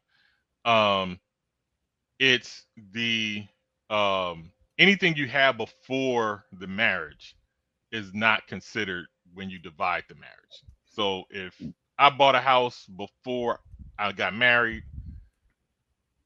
she can't be entitled to that house if we got divorced. She might be entitled to something if she invested in the home and made it better, like pay for the paint job or redecorating or whatever the fuck. Then there might be, which the court might just have you pay for. Yeah. Because there's really like, unless you go into starting to remove it and give it to her, it's probably the better option to just pay for whatever investment she made in the house. Let me make it more simpler. Say like she won't get the whole house, but you'd have to pay for whatever improvements she made. Or let's say I own a Picasso before I met her. Right. She can't take the Picasso from me. So no, for the me, Picasso's yours. Yeah. So for me, like the rules that are in play, like neither one of us have a whole bunch, right? So anything we get from this point forward is going to be community property, and I believe in dividing community property 50-50. I don't believe in alimony, no matter who's fucking paying it. Like, take your half and peace out. So for me, the current laws already play to what I believe in, right? And where me and her stand, right? A prenup doesn't really, because she wants some like penalty clause for cheating or some shit like that. And I'm like, I'm not doing that. You cheat. That don't mean I should get less, Like I'm entitled to what I'm entitled to. What I'm losing if I cheat is the relationship. That's it. But writing a prenup just means you set your own rules for the split opposed to the state's rules. And you can craft those however you like. And honestly, I believe that the prenup should just be a nuptial. So like when you read your vows and all that shit should be written in a contract that you have to sign and live by. Here's a problem I have with this whole idea is that marriage is a faulty institution that should be dismantled. No, I think one, marriages should have like 2, 4, and 6 year contracts, and then you renew. Yes. After that, we discussed that. Like leases, right? We've discussed that many times, right? And we actually pointed out to an Instagrammer who probably listens to the podcast, since we have such few listeners, brought up the same fucking situation. Homeboy thought of it first. But I saw that shit too. But how are we going to begrudge women when they're looking out for themselves financially, but we're not going to take accountability for wanting them to be honest about who our kids are? No, what you just say? Meaning, why do we begrudge women for wanting the bag to be able to take care of themselves and the kid that you plan on abandoning should you find out that they're not yours? Why should we begrudge them that financial security when you wanted the genetic security? Well, I don't know, because I've only recently gotten to the space where I wanted a kid. So any other time in my life that I would have had a kid, it would have been on the accord of the woman wanting one. Wait. Ask your question again, homeboy. Yeah. Why should we begrudge women for wanting the bag? Yeah, why should we begrudge women for wanting some sort of financial security when they're the ones that are going to get stuck raising a kid? I don't begrudge women wanting some level of security for their children. Never said that. I believe in child support. I don't believe in the amounts of child support that some dudes get who are mega rich. I think there should be caps and limits on that shit. Yeah. Now, I'm actually going to agree with Hey Jones on maybe the law should require paternity tests. Yeah. On the kids. I'm with that. I'm with that because one, it avoids a lot of emotional harm that'll be done on the kid in the future. Thank you for driving around, because I know some of those kids and they are pissed. They stopped talking to parents that deceived them. They stopped talking to family members who knew the secret and didn't say anything. Just like these two kids that are on that fucking show. Yeah. Some of them have grown up with everybody around them knowing and treating them differently within the family because they're racist. You see what I'm saying? So in one instance, a friend is half white, half Latino. So he's white. Yeah. Well, you know, but the father's from Mexico. Right. And the person he thought was his father, which was his mother's wife, cheated and got back with the husband and then found out she was pregnant. The husband was just a solid dude and was like, all right, we don't want you looking bad, so I'm gonna stay married to you and help you raise a kid. Just for the optics.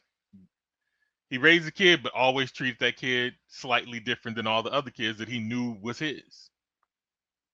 And the whole family knew and kind of treated him different. Right?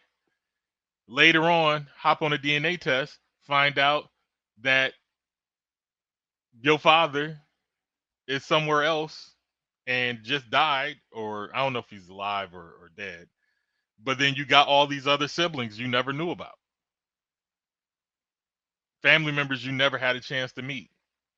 Grandmothers that may have passed away and shit like that. You know what I'm saying? And so it can fuck with your identity.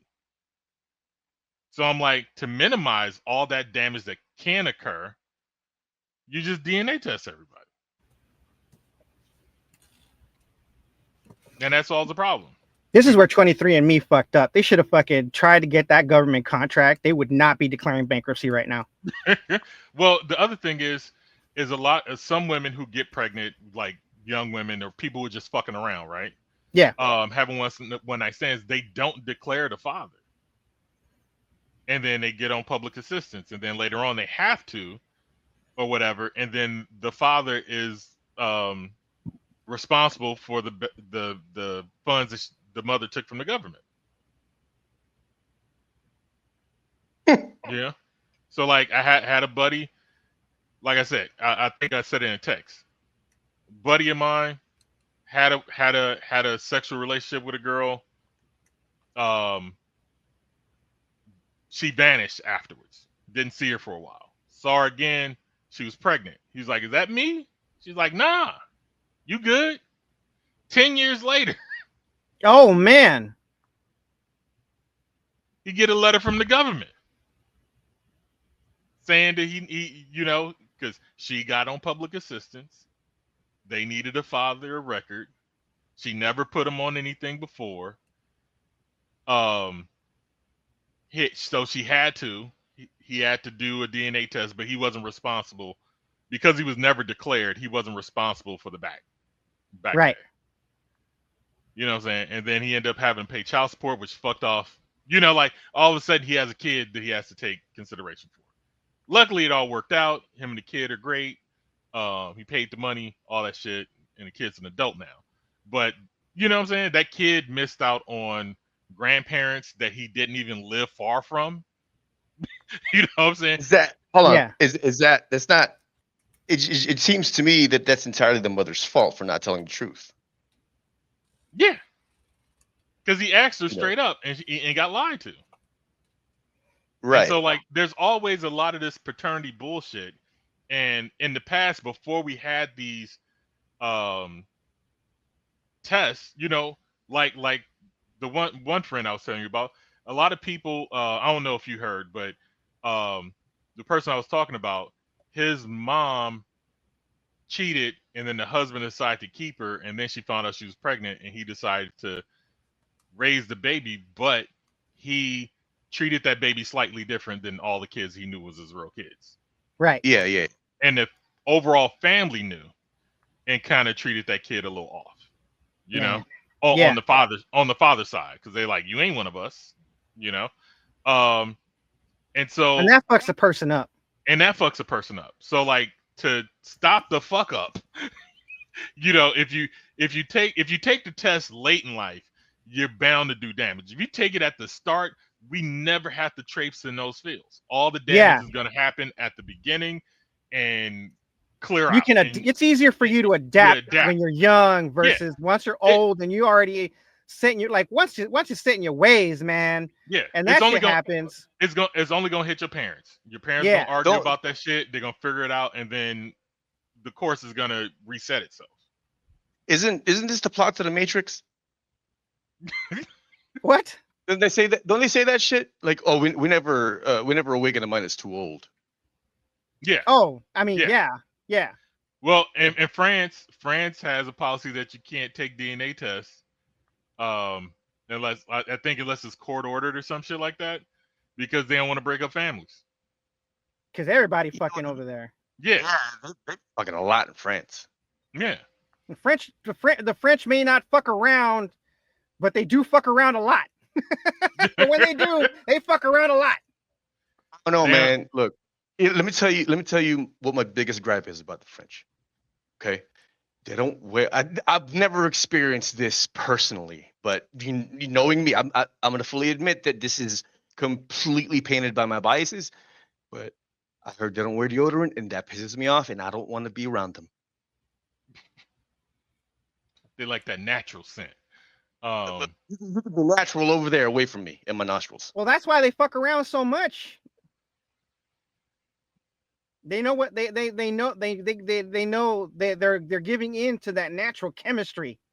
The pheromones. You can be look.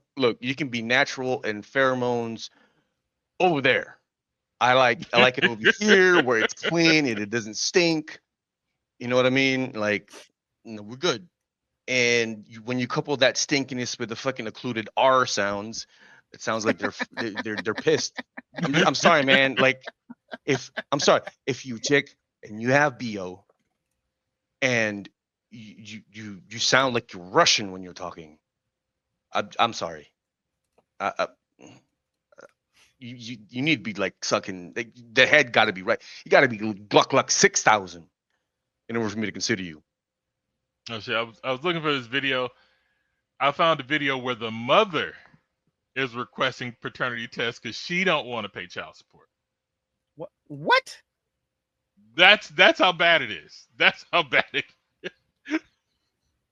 I mean, that one, lady, I do not understand that one. When I listened to it, because I didn't either. When I listened to it, I realized the issue was that she was insane. Okay. So like, she was crazy, and I was like, you know, it was weird. Like, the shit she put across was stupid. You know what? If they made a show or a book out of that story, I would read the fuck out of it. I would watch it. You mind if I take a detour? A little tangent? Hold up. Wait. Yes, because the next topic is 'tis the season. So yes, take the detour. Well, I have another relationship topic. Okay, that's fine. Yeah, because I came across this one, and I think this girl's an idiot.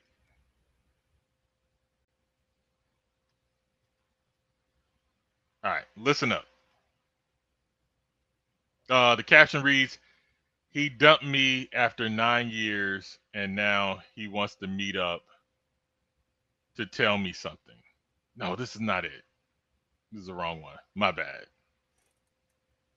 Darn it. Yeah, like what's he possibly got to say to her that's news? Oh, I have HIV. Nah, he broke up with her to date some other chick at his job after this chick kind of supported him and built him up. And he was like, you ain't on my level no more. Oh, well, I mean, and then tried to get with the So- girl that was on his level, and she didn't want him, and now he wants to come back in. yeah, So see, that don't was- so do what you're that. telling me is never do that. Never do that. Never do that. So what you're telling me is that he was the one who swung the branch, not her. Yeah. Okay. The one I was looking for, it was the same people, but the story was a couple was together from when she was 15 years old. They've been together for 17 years. She leaves because he hasn't proposed to her, but she says the relationship was solid. They rarely argued and anything else, so she got no complaints on the actual relationship except for the fact that he hasn't proposed. But I'm like, he's 32, and a lot of times dudes gets married when they feel like they're mature enough to get married. You know, when that time is right, if they're not forced in it through some other circumstances, right? But I'm like, if he's living with you and y'all relationship is happy, there's no reason to change it unless things were going wrong, you know?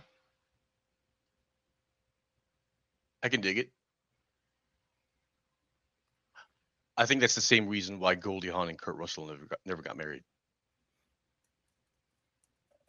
Right? They never got married, right? Yeah, they never No. got married. Yeah. So Yeah. So that was thinking all the girls is like, he wasted your time. You I don't should have think been marriage. gone. Look, I don't think marriage should be a fucking goal. That's what I'm at saying. all. And then here's the it's thing. yeah, it shouldn't be. The complaining was like, I've been wanting to get married since I was 15. Why? Because that's what girl what I She what I ha- whatever found whatever in my whatever life. reason she has for wanting to get married, those are her fucking reasons.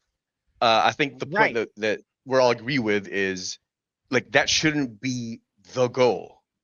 Like No. it shouldn't be. But what happens is women, when they find their person or the person they think is the right person, they want all the things at that time. Whether or not that well, I man mean, is ready to commit to those things or capable of delivering those things at that time. that it's just a matter of managing one's own expectations. Yeah, but we don't teach that. Man, I'm tired No. of being right. That's not taught, right? And I'm like, No, it isn't. You're right. you know, and being a person who's divorced, I'm like, the paperwork don't guarantee you shit. That's right. I'll tell you that for Mhm. nothing. I'm the expert. I'm the pro. So I'm like, because I got in the comments and I was just trying to say, look, the girl's faulty because she ended a successful relationship because she didn't get a ring, opposed to the guy's committed to you. He's doing all the things a committed person does. So you shouldn't be complaining or crying about anything. And just wait until that person feels the time is right for them to do what you want them to do. Because she going on, he's like, he talks about having kids with me. He talks about buying a home with me. So if he's talking about future endeavors of those sorts, those are binding. Things are a little bit more binding than fucking wedding ring. You know what I'm saying? Right. Right. You know how hard it is to split a house? Do you know how hard it is to split a kid? Look, man. Look. The vagina wants. I what do. The vagina wants. Yeah. All right. It's just difficult and painful. The and vagina emotionally wants. What the taxing. vagina wants. So It does. just fucking. Well, Yeah. I tried to explain in the comments that men and women are on two different schedules in that space, and I'm like, Right. they've been together for 17 years, but they're only in their early 30s. She wants what she wants because her clock is ticking, but she's not gonna find somebody within the next 3 years who's gonna marry her, right? Mhm. Where that dude is getting to the point where he's going to get married. Well, she's not going to find anyone near her age that'll want to marry her, but I guarantee you someone in their mid 40s to mid 50s will want to fucking marry her. Well, I'm saying like it, but it's the development stage, right? I got to know you, meet you, get to know you well enough. Yeah, but she's still got a good 10 fertile years from 30 to 40. No, she's but still I'm got saying a good 10 fertile years. Here's where women Write down a brass fucking tax. If she was a proactive dater, yeah. If she was number one, she ain't never been in a dating scene, right? Oh man, she's already fucking up. Yeah. So like I said, look, like I said, man, write down the brass fucking tax. Look, she's got 10 good years of fucking and breeding. That's it. No, but it's just like my coworker. It's just like my coworker who passed away, who was getting back in the game in her, early 50s. You know what I'm saying? And having weird expectations and not knowing how to deal and not having the experience that all the other people who are still in the pool have, right? Yeah. So I'm like, she got to get acclimated to the water. She has to be, and she might come off too desperate because she wants this thing. So she might, she ain't been manipulated yet. She ain't been played and toyed with yet. There's a lot of things she ain't did yet. So it might not be a fast catch after then, right? But when dudes decide that they want to get married, they take the best available talent around. Like I've heard women say this story. What do you mean by talent? Or would you like to use a different word? No, it's the best possible talent. Okay, what do you mean by talent? It's like you're recruiting a team. You look for the best possible talent, right? But you can get on your team. Talented how? In all the ways that you find desirable. And what are those? It could be the looks. It could be her character. It could be her cooking. It could be her nurturing nature. It could be all the size of her booty. All of those things. I was just gonna say her titties. I'm not a big titty. Well, I'm a big titty guy, but I'm not a big titty guy. You know what I'm saying? It makes no sense, like, but all right. Ass is a requirement. Titties aren't. I get it. I like big titties, but they're not a requirement. I get it. Ass is, So, what was I saying before that? Talented. Yeah, best available talent. When a dude decides, so like similar to this girl, right? She been with this dude for this long amount of time. She breaks up with him. A year from now, he's gonna be in marriage zone, and whatever girl he's dating that seems like she'll be the best possible wife to him, he's going to marry. She might not be as cute as the ex-girlfriend, or not have some of the other things that she might think is better than her, but he'll be with her. And I've seen this story told many a times by a lot of women. Like, he married this girl, she was fatter than me. He married this girl, she was uglier. He married this girl and she had no education, or a multitude of things where they say the original girlfriend was better than the person that he actually married, right? And that's because superficially, in whatever ways the women like to grade themselves, right? Mm-hmm. Superficially. But that's what it is. Like, when he was ready to marry, he's like, okay, I'm starting a team.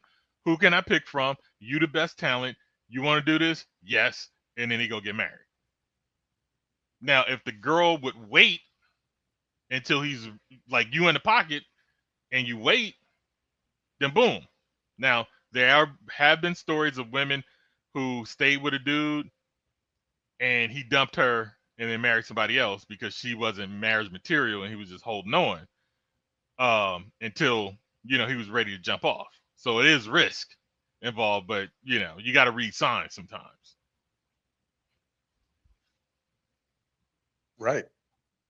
But every girl I know, when they find a dude they like and love, they want to get married. They want to have his babies.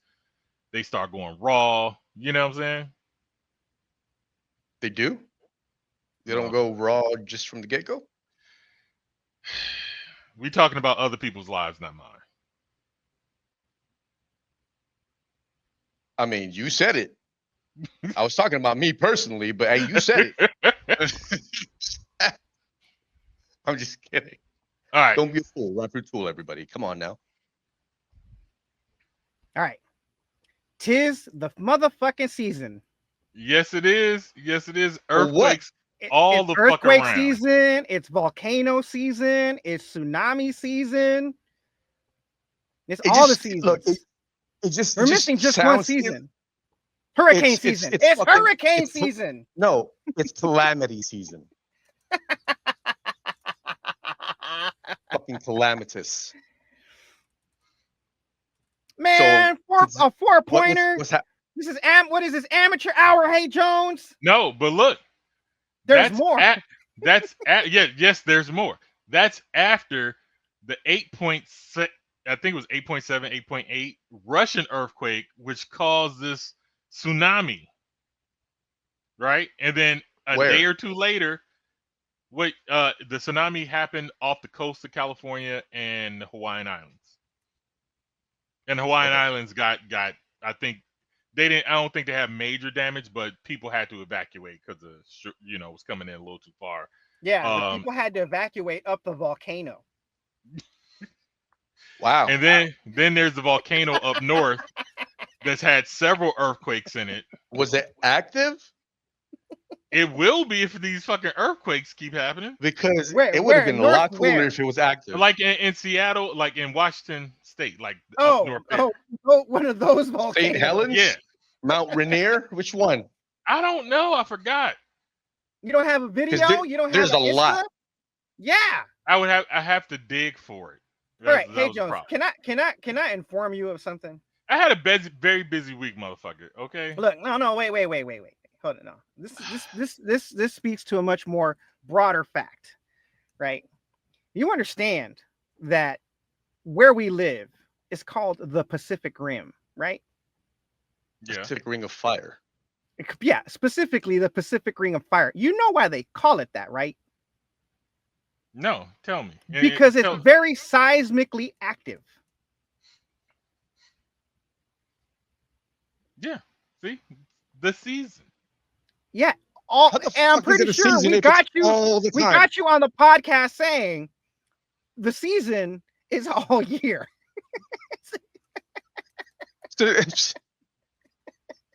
What the what is it called? Perennial? Is that the term? No, they're called annual. No, I think it's perennial. Perennial. Yeah. See, the earthquakes are perennial. All right, look, I'm gonna drop some science there's no season. on the audience. All right, I'm gonna drop some science on the audience right now. The Atlantic Ocean is getting bigger and the Pacific Ocean is getting smaller. Plate tectonics. Beautifully fucking illustrated.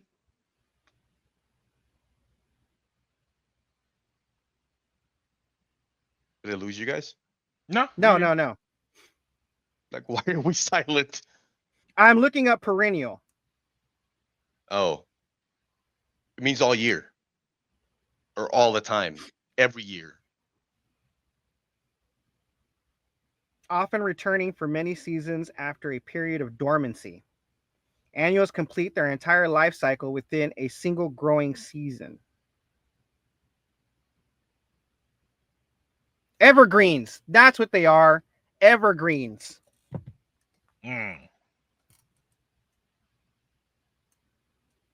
Evergreens.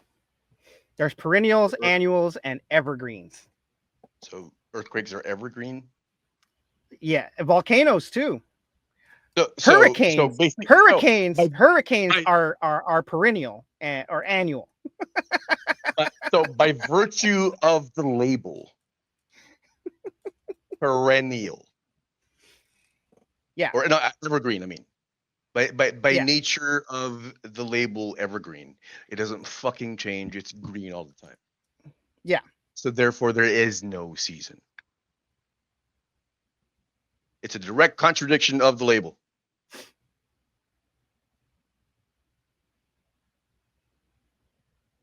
Just saying. I don't know what happened to hurricane season because they were promising me like major fucking hurricanes and I haven't seen one yet. It's because El Nino grew up, bro.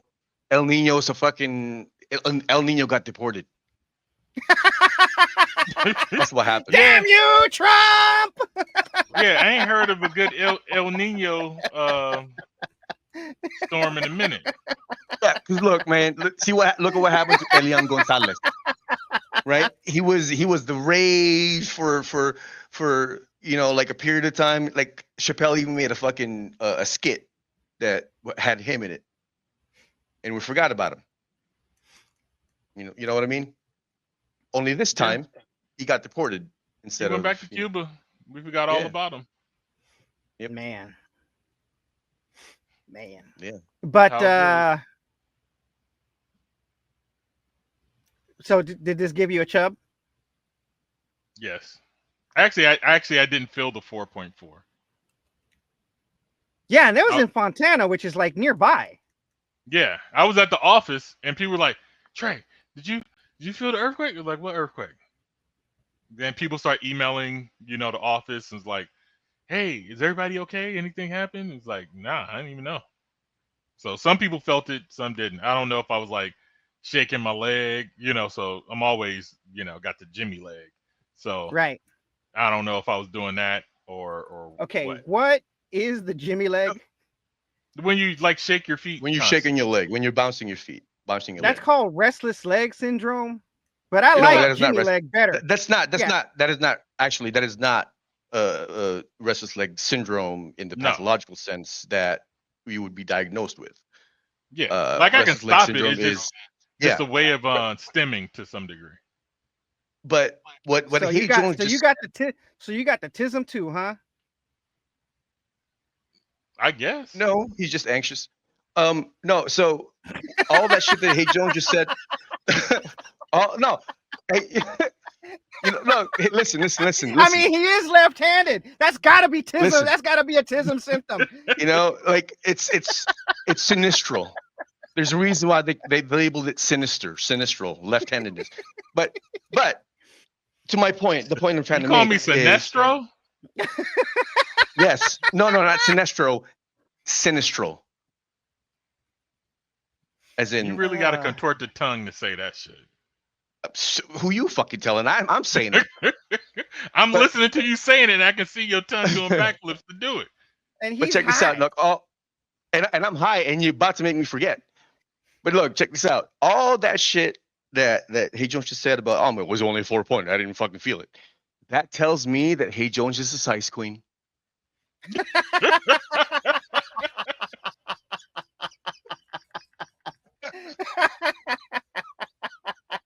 And you know what? There's nothing wrong with that. God damn it.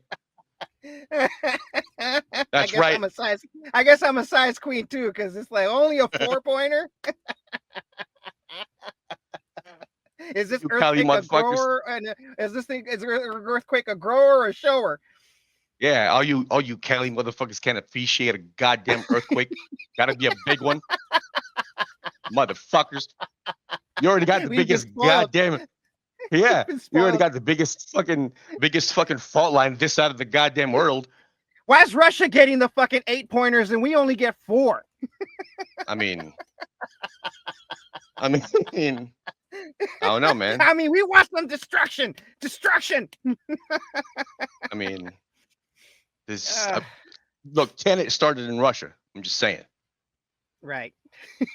Didn't Tenet start the same way? Like there was a fucking earthquake and an explosion. What if this was caused by an explosion and we just don't fucking know?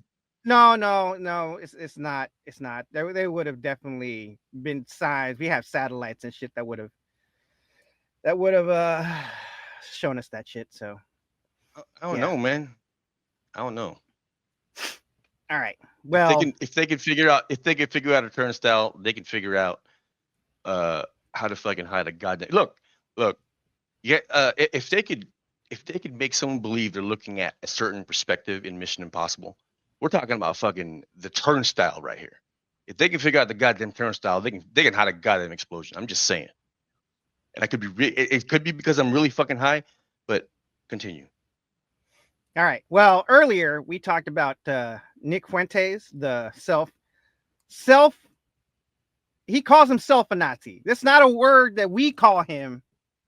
We call him that because that's what he calls himself. Himself. That's what he calls himself. So when we say Nazi, Rick Fuentes, that's because he says he's a fucking Nazi. He's a fascist. This is like someone who this is like someone getting mad because you call them what gender you fucking wanted, what gender they wanted to be called.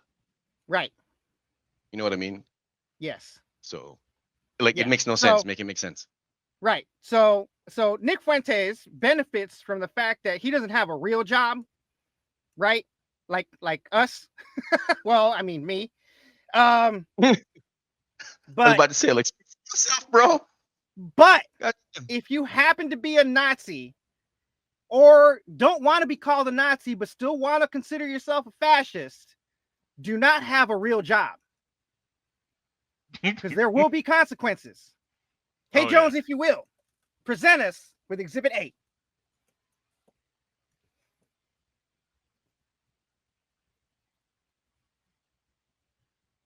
All right. I didn't know we were going to court today. I am not dressed for the part. Silence or is in session. All right. So here we have a photo of a guy clearly giving us nervous laughter because he's laughing and it looks like it's hurting. But according to Keith Edwards off of Twitter, the literal fascist who got exposed on Jubilee has been fired from his job. Love that for him. Fired for my political beliefs. I believe that might be illegal, but I don't know.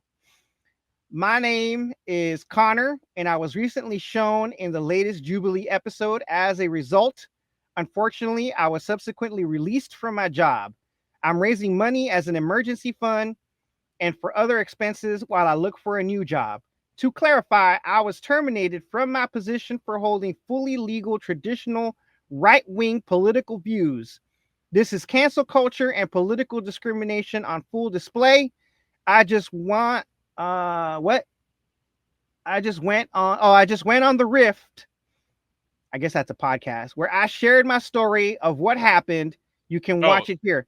I think you can get terminated for your political beliefs. I'm not quite sure. Let's talk about what his political beliefs were. Do you have a video? I couldn't find it. God damn it. Hold up. I was looking for it. I think I put it in a thing, but it was hard. But he said he is a fascist, which means he's a racist. So you can't work here. That's simple. That's not hard math.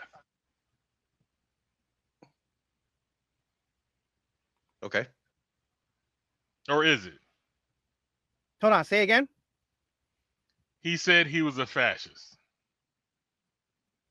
That he was a Francophile. Okay, I'm posting the video in the private chat.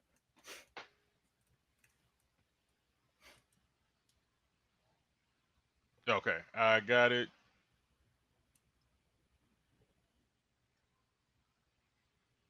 Francophile, what does that mean? Exhibit B. Like he likes the glizzy? Yes. Is that what that means? Being assaulted, I'm a Catholic. But you don't condemn Nazi persecution of the Jews? I think that there was a little bit of persecution. We and stuff may like have that, to which is rename bad, this show because you're a little bit more than a far-right Republican. Hey, what can I say? I think you can say, I'm a fascist. Yeah, I am. Number one, my friends who are smarter than me pointed out that maybe we should reconsider watching Jubilee as a whole, because Jubilee... I get that everybody's allowed to have whatever idea they... Do we want to hear the rest of that? Nah. Okay. Nah. Yeah. So that's the dude who got fired. Can we? Yeah, there you go. But he also agreed with what Franco did in annihilating a bunch of people. He's a Holocaust denier, which I think makes you right for being fired. Because if you have these beliefs and your job deals with the rainbow of people and groups out here, we can't be trusted for you to treat people fairly. I get that. Like, if I was saying a lot of disgusting things about gay people on this show, which we come close to sometimes, but only in jest, then a place that would service said gay people, like the government, will be right to fire me because they can't trust that I would treat them appropriately.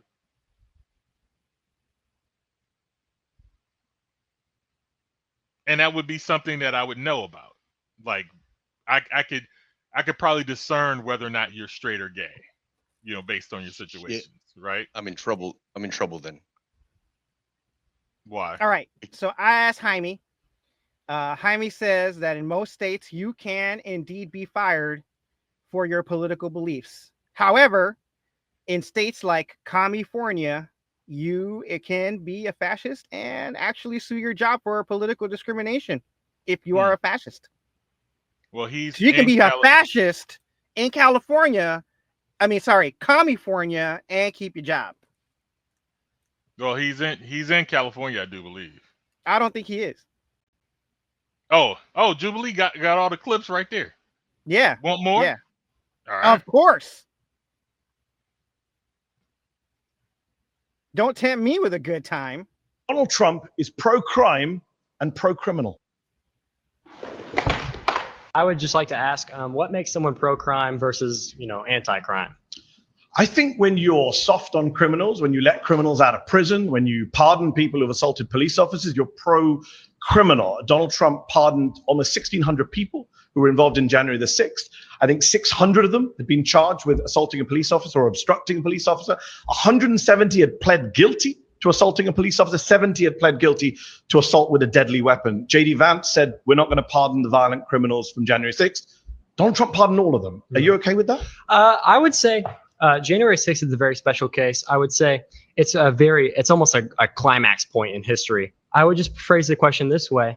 Right now in the LA protests, if they were to, just for example, they were to rush the capital of LA, I mean, they'd have to move over all the homeless people living in tents on the steps of the Capitol. But if they were managed to get into the Capitol and they were just protesting, peacefully, let's say police officers were rushing them in, they were letting them in and saying, hey, you guys can go in, like we have many testimonies that say. What about the violent ones, though? Okay, violent ones like a man named David Dempsey, a judge, a Reagan-appointed judge, sentenced him to 20 years in prison. He stomped on police officers' heads. The judge said his conduct was exceptionally egregious. He attacked police officers with flagpoles and pepper spray. Donald Trump pardoned him. There's a man named Daniel Rodriguez. He got 12 years in prison for taking a stun gun and tasing a police officer in the neck and giving him a heart attack. The judge said he was a one-man army of hate. Donald Trump pardoned him. Does that not make Trump pro-criminal? Donald Trump is pro. That kid went on to continue to defend the January 6ers. So he's a January 6th apologist. Yes. Just because some cops were probably on the take and let you in doesn't mean you weren't breaking the law. I saw the fucking videos. Those cops were getting beat a lot. Well, no, but there were some, like, when they first started coming. No. See, this is the problem. Already. We saw the video. I'm saying what I'm repeating. I'm repeating. Did we all hold on? No, did we all not watch the video? Right now, there are maybe a handful of assholes. That's what I'm getting to. Let them in. Hold up. Who probably let some of those protesters in, which is a betrayal. That is treason in my eyes. But all the other cops. That's what Hey Jones just said. A lot of motherfuckers. No, that's what I was getting to. When their shit mob got to the Capitol and there were barricades up, there was a cop who moved the barricade and just let them walk on through. Like, that's there was treason. Yeah, and they're hanging on. They're hanging on to that one. They're hanging on to that one fact, that one logical fallacy to justify saying what? Yeah, well, they let us in. No, they did not.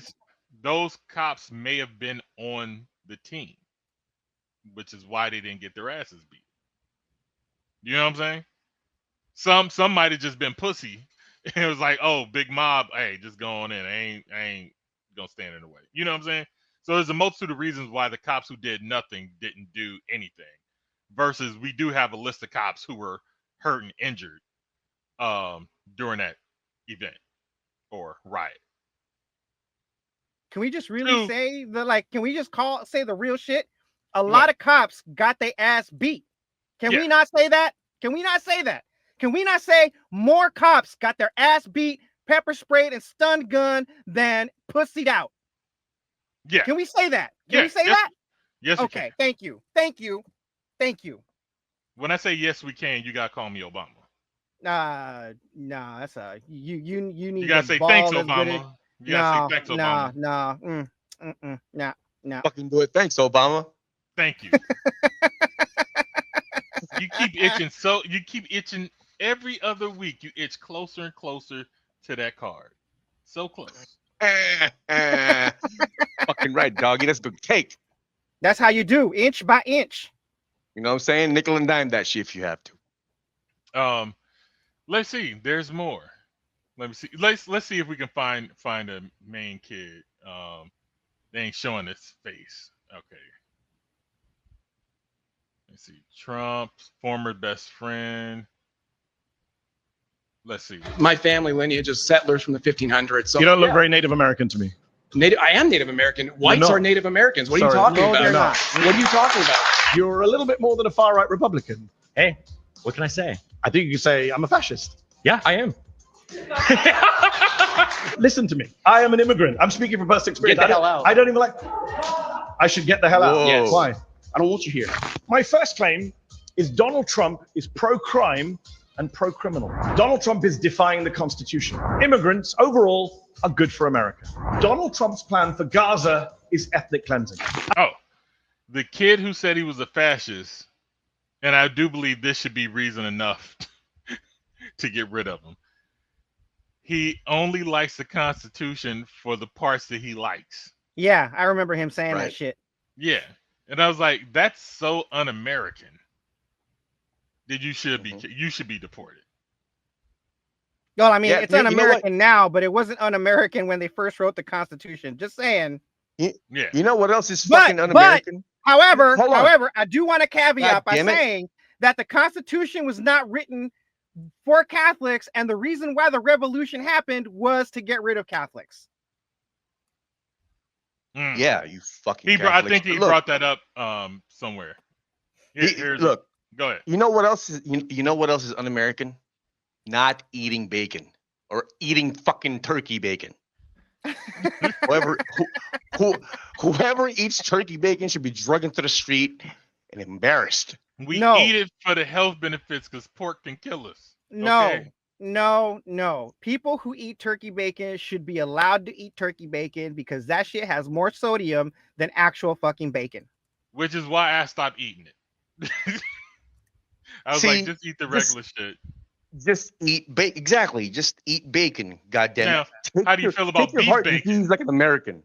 What do you feel about beef bacon? I've never tried it. And I'd like to. Bacon. A Jewish delicacy. I have. I've seen it. I want to try it. It gave me the shits. Oh. Like when I was working for a Jewish religious organization, a Jewish person made a hot dog cart, right, with all beef franks and shit like that. Right. But they also offered beef bacon on one of their hot dogs. Right. And I had two of them, and me and somebody else who both got the beef bacon both got severely shit. Well, since Chino's black, I guess he can't have it, so I'm gonna have to try it for him. And when I had the regular hot dogs, never made me sick, but every time somebody got the beef bacon, it was a problem. Shit. And I got a quiver colon as it is, and I'm black. So, fuck. Yeah, you're gonna have to let me know how it goes, homeboy. All right, we'll do. Immigrants aren't patriotic. My claim is that immigration, especially now, and especially for foreign people that have nothing in common with us, it's funny you say it's especially a negative now. thing. I forgot your name. My apologies. Brian. Yeah. How many? In every era, there has been a Brian who says, "I'm not against immigration, just immigration now." Okay. This is what people said about Italians. It's what people said about Irish folks. Said about Russians, Poles, and now we're saying about people coming across the southern border. Because you're not being You're being a little are- disingenuous okay. saying I'm only against immigrants now. This is a trope. that disingenuous? This is because it's a trope that's been used by nativists throughout American history. No. And every wave of immigrants has come in and faced the same hate and animus and bigotry and lazy tropes. And every wave of immigration is ultimately Well, I think- assimilated, integrated, benefited the let me country. In make fact, a- assimilation right now, according to Jacob Victor from the University of Washington, Okay. assimilation rates based on language and citizenship and naturalization are higher now than 100 years ago. Okay, let me make a statement first. I think that you in You your ignored own my statement, but you in your own person are a complete perfect example of why immigration is negative and why we shouldn't allow people Wow. who Why? don't have anything in Why? common with us. You're pro-abortion, you're pro-euthanasia, you're I'm pro-euthanasia. I thought Yeah, you went. I've seen your stuff. You've defended euthanasia. pro-euthanasia. Yeah, on Piers Morgan. No, I've never discussed euthanasia Okay, with well, Piers Morgan in my are you life. okay, so my point is that you don't agree Actually, with I'm the guy founders here. of this country. If anyone watching at home, I'm the only guy here who actually supports American values, democracy, free speech, the Constitution. I've Yeah. got folks here telling me they don't believe in democracy, that they're nationalists. Wait, why should we care about that, by the way? Isn't that what America stands for? What does America No, stand no, for? why- so why- you hate what America stands for, not No, me. I'm not even And in saying- fact, all the studies show that immigrants actually are more patriotic So the only reason, than native-born Americans. my claim. Yeah. He should be fired from his job. Who is this guy? Huh? He That's thinks Brian. he thinks Christian values and being anti-abortion, like abortion didn't even exist when this country was founded. Yeah, it did. It was called falling down some stairs. It wasn't illegal, is what I'm saying. Neither was marijuana or cocaine. They used to put cocaine in Coca-Cola. Yeah. So he's like, this country wasn't, you don't believe, he's taking his beliefs as America's beliefs, which they're not. America's beliefs are within the Constitution. That's what it stands for. Everything else is the shit that you put on it. Your bullshit. Your own personal bullshit you put on it. Yeah. This is where our anger is at the political class. I agree. The Democrat Party used to have a different stance on immigration 15 years ago. Bernie Sanders, Hillary Clinton. I'm not a fan of that. I'm not here to defend different Democrats. What I will say Okay, is well, that's our anger. What I will say is that everyone here actually does think immigration is good for America. Everyone here uses an iPhone designed by an immigrant, is on Gmail Fair point. designed by an immigrant, is But- is on a YouTube show. But You this guys is- all came to a YouTube show founded by an immigrant. You wouldn't Fair be point, here. but that's if it a wasn't for tiny an immigrant. minority, So though. you all love immigrants, whether you Mhm. like it or not. Okay, but it is a taboo subject. Should we be concerned about the demographics? So No. Anglo-Saxon, European American, 0% of America, it doesn't matter. Are they 0% of America? Well, let's say if it becomes 0%, it should not worry. They're not going to. Why are you bringing weird hypotheticals? Well, but there has to. But I mean, they're still part of our country. There's culture. There's Yeah. I Exactly mean, even the fucking Britain. point. Like, I mean, it America's gone through concerns many me. But it demographic waves, concerns me when Britain Yeah, what's- is Britain- changing, Britain and is- it's it's like they're Britain's been losing their changing for culture. years. But it's Who said losing they're their losing their culture. culture? Who Are said they? so? Are they going to try to? I'm what from are they the UK. gonna- I'm telling you, no one's losing their culture. in the UK. London is going to be very little British in Who one said day. so? This is where our anger is at. I'm Is at from the political the UK. It's not losing its culture. Oh my God. Oh, thank you for pausing on that. That is the most ridiculous fucking face ever. How old is this guy? I'm not. Look I'm at how not by my Hold computer. on. First, I want to say this dude looks so fucking retarded with his face, and it says political right underneath it. It's like, oh my God, that's perfect. I'm not by All right. my computer, so I can't see the screen. No, How old continue. is this? Continue. Hold on, wait. How old is this? Hold on. Everybody in this thing is mid-20s to early 30s. Okay, What else you gonna say?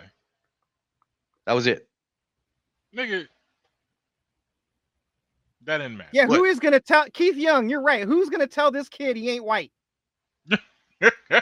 Well, that's the thing. They got a bunch of non-whites in here too, defending the other side. Okay, that's all they put up here.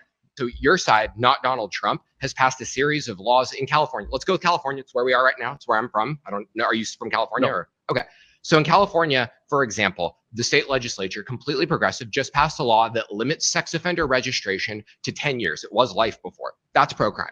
The legislature in California, which is progressives again, has passed a law that says the voter-induced 3-strike law is no longer absolute. If someone murders someone, stabs someone on 3 separate occasions, a judge now does not have to give them life. That's a progressive law. That is pro-crime.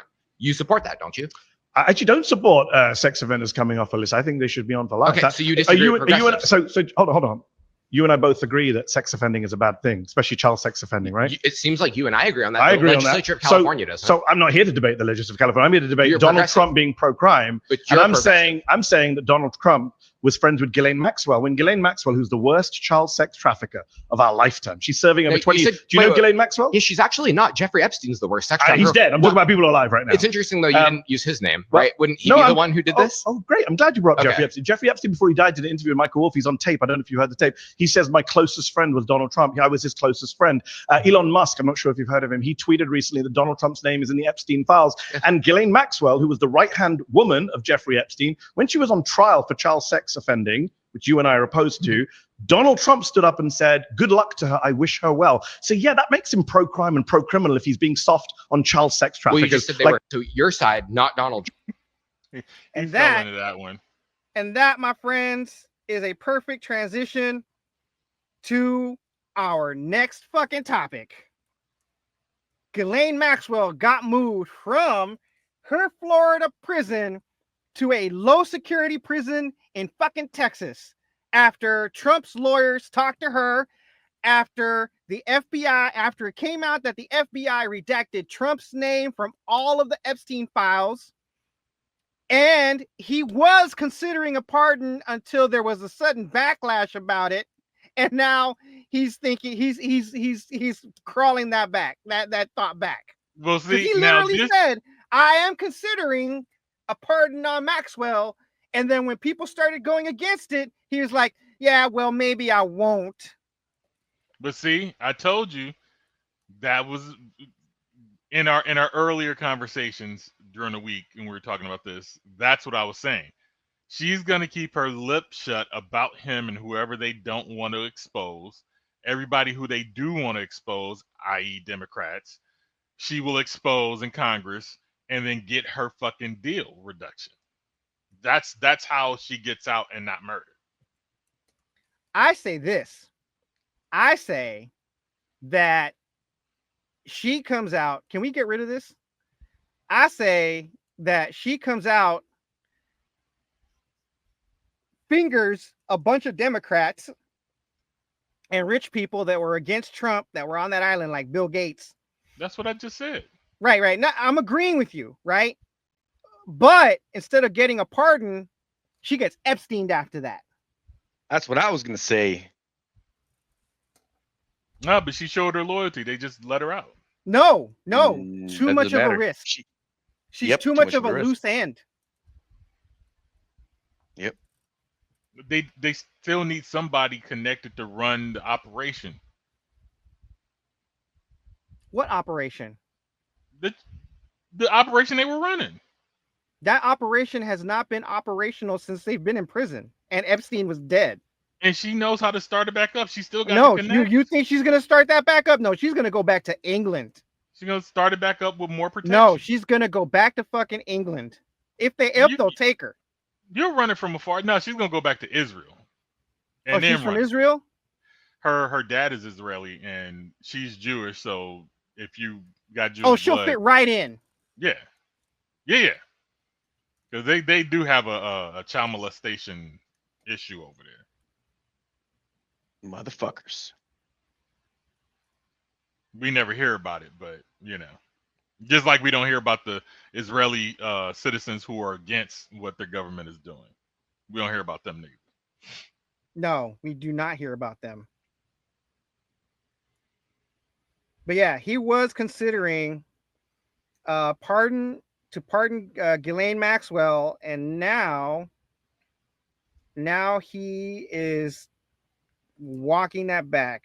Let me see if Jaime can find it for me.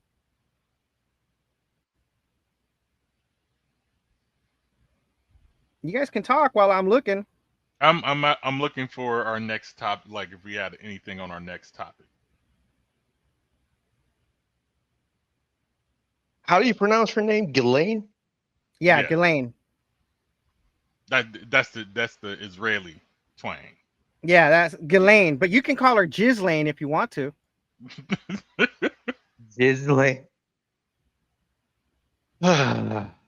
Yeah, that's terrible. I think I'll do that. I like to call her Young Jizzle.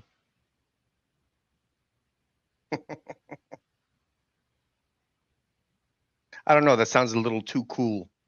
Still, I think Ghislaine is more offensive. All right. Right. So Trump says nobody has asked him to pardon Ghislaine Maxwell, but he has right to do it. That's what he's saying. I thought I read something. Well, I believe she's going to help them out and get a reduction. Yeah, she's going to sit there. I mean, Trump's name has already been redacted from all the Epstein files. Yeah. So, right, like just because it's been redacted doesn't mean it's there. It just means it's there. It's just got a black mark over it. Like it's not going to be difficult to know where Trump's name was. And you think they do a really good job of that? No. I bet you anything that you'll still be able to see through some of that saying where you can see the Donald Trump name somewhere on there. Yep. Just because it's redacted, it doesn't mean they took it away. They just blocked it. Yeah. Pendejos. Redaction means the public can't see it. Yeah. And before Trump leaves, I guarantee you they're going to destroy all those files. Just so that it doesn't come back to bite him in the ass after he leaves. If he leaves. Which I don't think he will. God damn. That's crazy. She only got how long? Hold on, he's got something up here. The FBI redacted Trump's name in the Epstein files. The Bureau's FOIA team tasked with conducting a final review of the records blacked out the names before higher-ups said last month that releasing the documents would not be appropriate or warranted.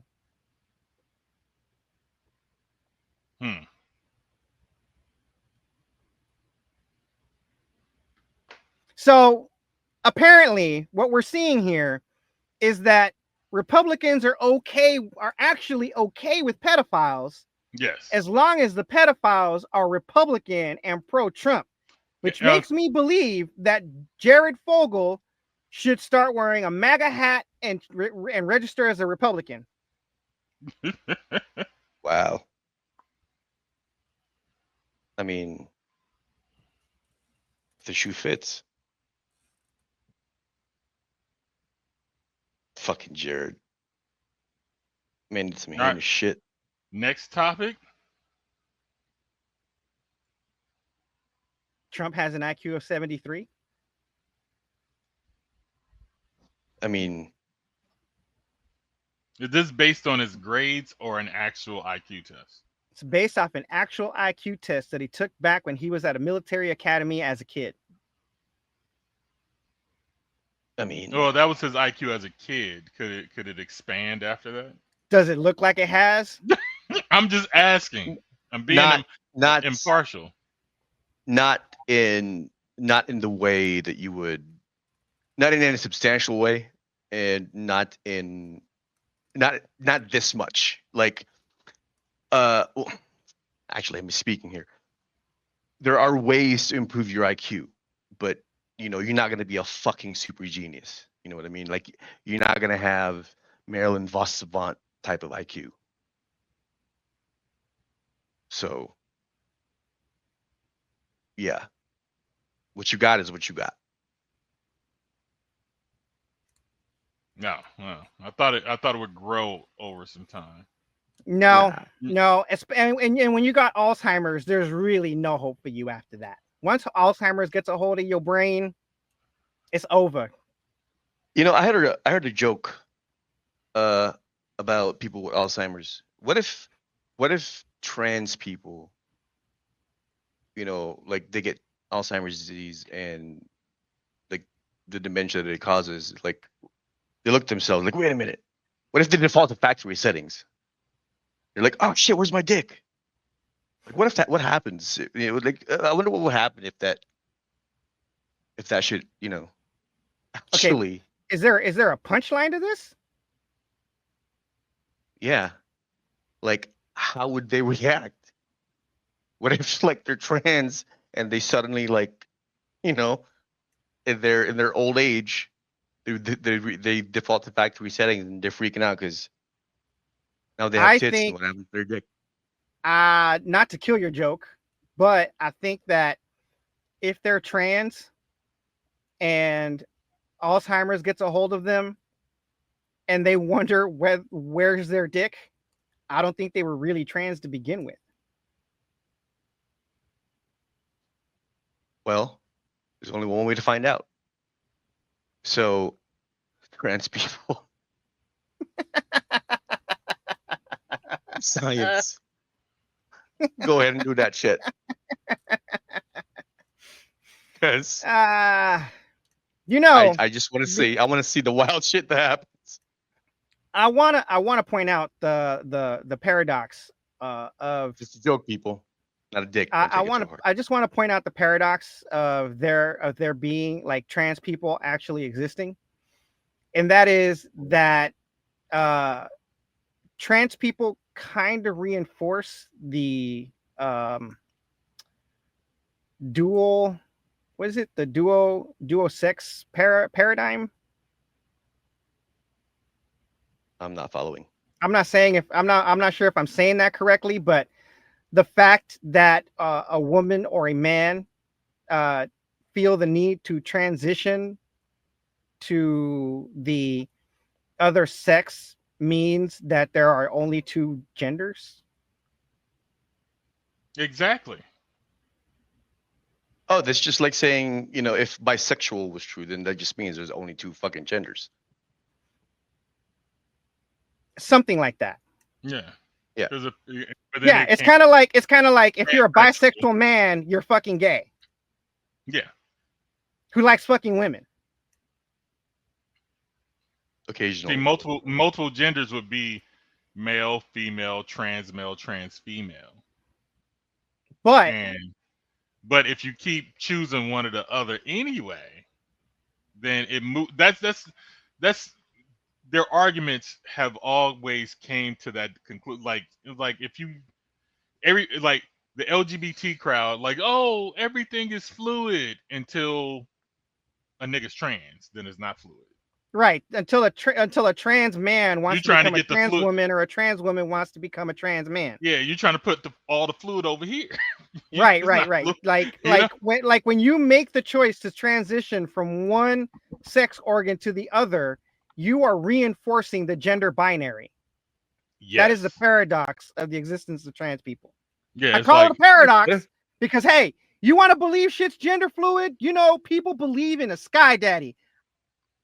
Go ahead, but facts is facts. What if a person is a hermaphrodite?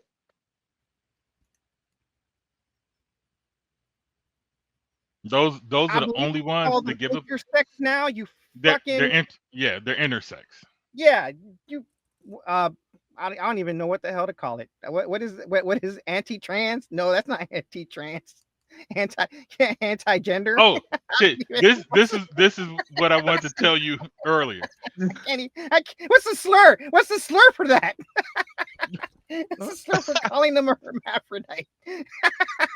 So okay, I don't know. No. Hold on. This is the shit. So I haven't really been deep in LA for a long time, right?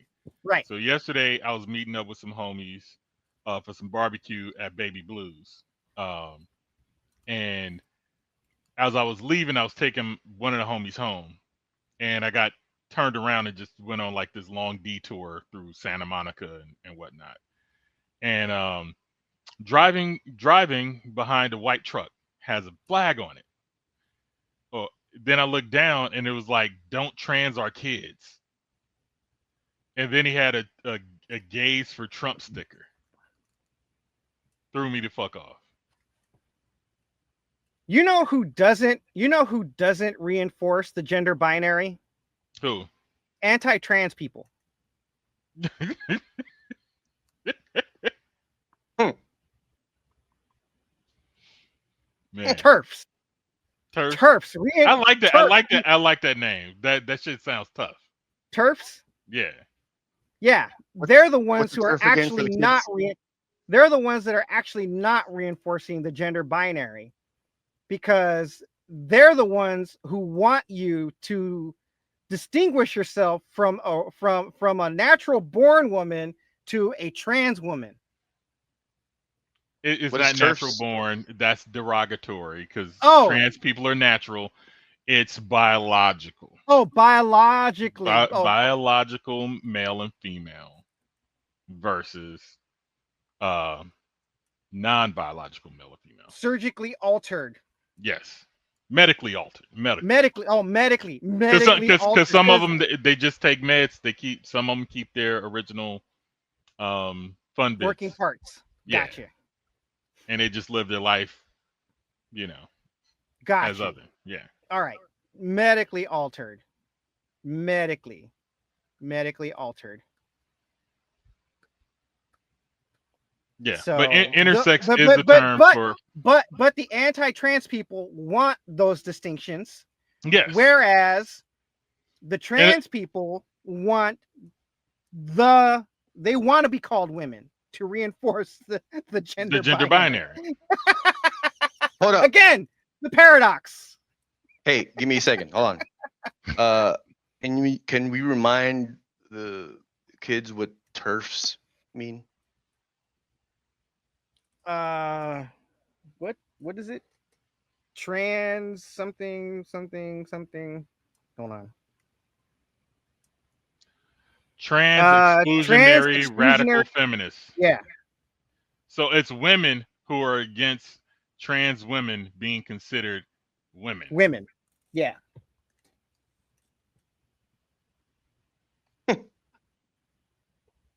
This is amazing. I saw this Reddit post where a woman had a conspiracy theory that the reason why they want to exclude trans women from women's sports is so that men do not get beaten by women.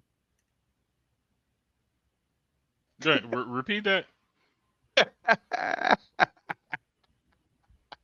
That the conspiracy theory is that the reason why men want trans women to be excluded from sports is so that men don't have to suffer the embarrassment of getting beaten by women. But they won't.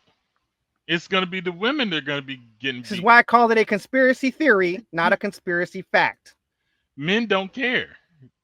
They don't care if the WNBA women join the league.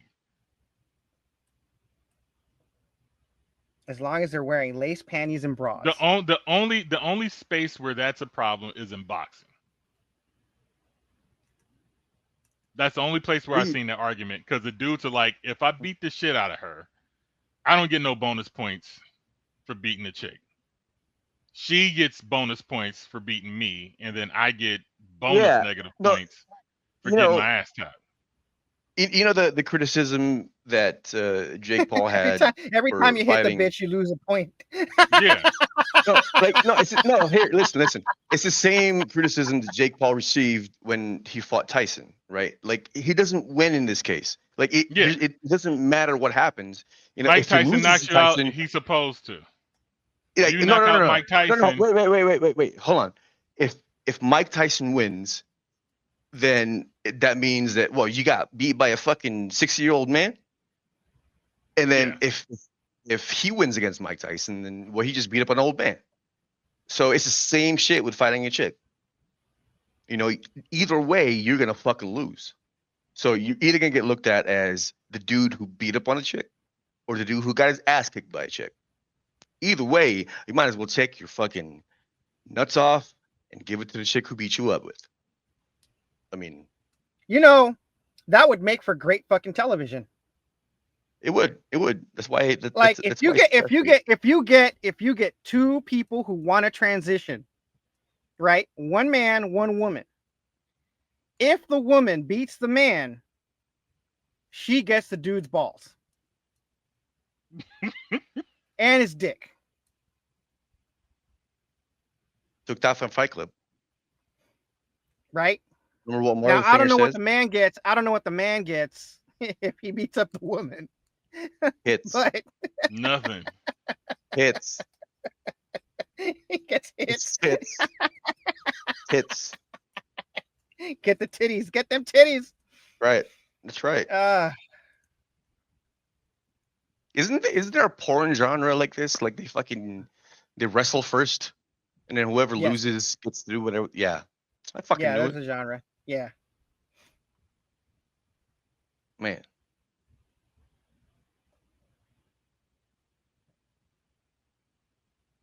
All right, and all right. So back to pardon business. Is Trump going to give Diddy a pardon? No. Why not? Because he's a CIA plant, dude. He found out he's a CIA plant. So he didn't know he was a CIA plant? No, and then he found out he was a CIA plant, and then he changed his mind. I think I'm confusing Ghislaine Maxwell's pardon with Diddy's pardon. No. Hold on. Let me ask Jaime right quick. Oh, Trump says he hasn't decided on Diddy pardon. He was very hostile to me. There you go. I'm confusing Diddy's pardon with Ghislaine Maxwell's pardon. My bad, people. I stand corrected. But he did. He I think yesterday he said I might pardon Diddy, and then today he's like, nah, I don't know. He was mean to me.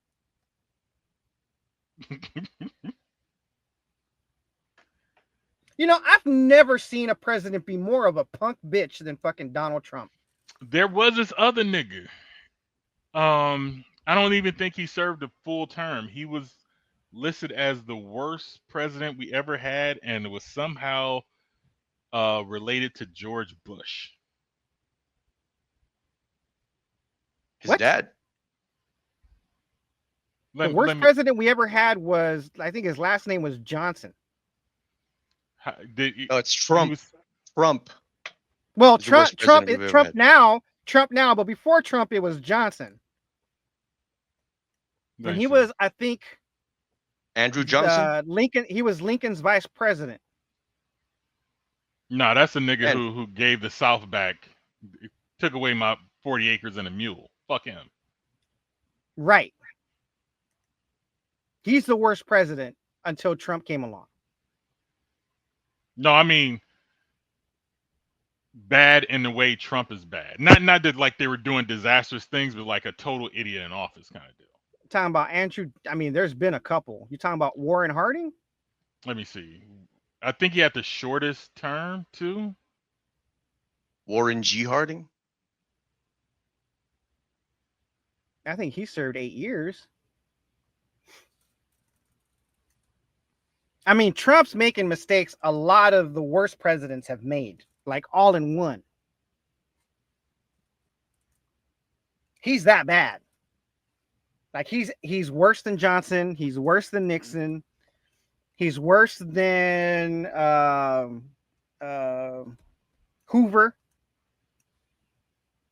President Hoover, not J. Edgar Hoover. Okay, here's a list of 10 of the worst presidents. Let me see. Starting from the bottom. Zachary Taylor. Oh. That motherfucker. Died in 1850. Presidential term March 4th, 1845 to July 9, 1850. This might be the nigga. Because he had a weird name that, just didn't ring to me. That is not the shortest term, by the way. It's not. I know that the guy didn't do a full term. Like 4 years is a full term. Is that 49 to 50? No, 49. That's a year. 50. That's a year. Oh, okay. I thought I heard 45. No. Oh, 49. Yeah. Okay. Yeah. Let me see who's next. So many ads on this fucking thing. I don't want to sign in. No, you can't have my Google. I don't want it. They won't let me see the rest of the list. Bitch ass niggas. Can I put my pop-up blocker on?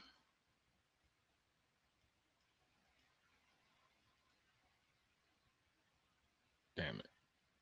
Where's my pop-up blocker? Lock So the pop-ups. why was he the worst president? It won't tell me now because they got a big fucking ad over it trying to make me sign in. Share your email to continue reading. Oh, fuck What's his that. name? I don't want to do that. Zachary Taylor? Let me see.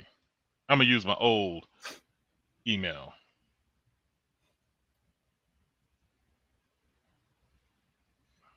Oh, they want. Oh, you gotta log in. Oh, okay. Here's a fake password. Oh, I sent the fucking verification code. These bitch ass niggas. Fuck you. U.S. News. Oh. Whew. Let me see. Here's a bit of detail. Maybe I should ask this question to ChatGPT. Yeah, you should. Cut out the middleman.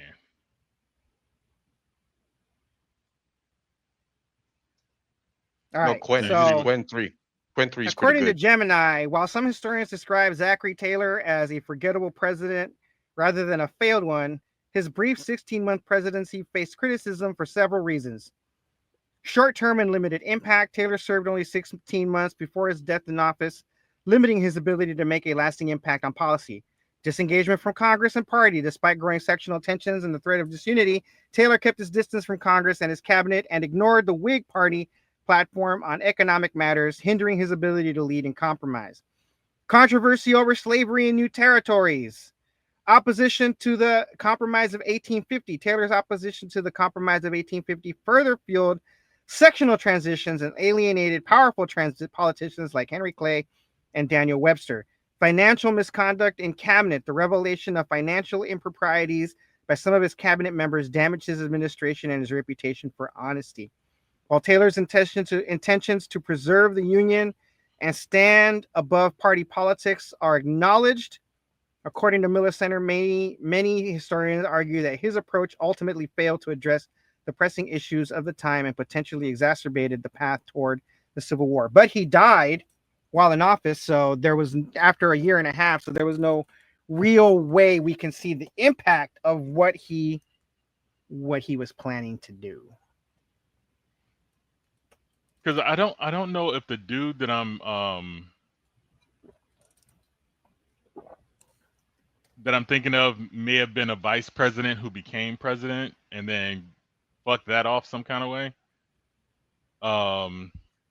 ChatGPT is giving me James Buchanan, Franklin Pierce, Andrew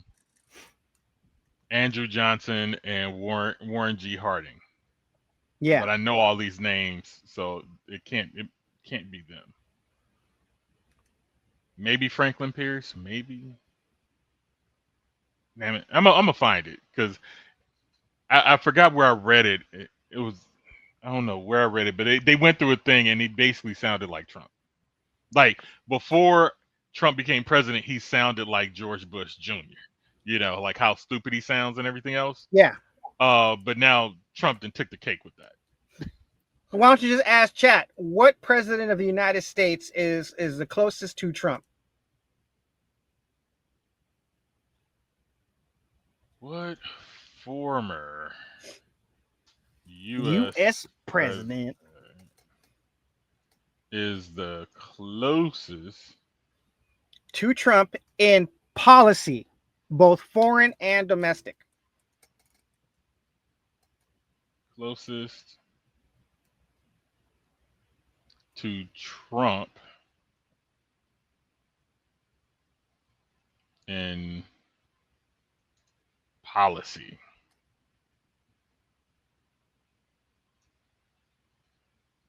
Let's see. Tickety tock.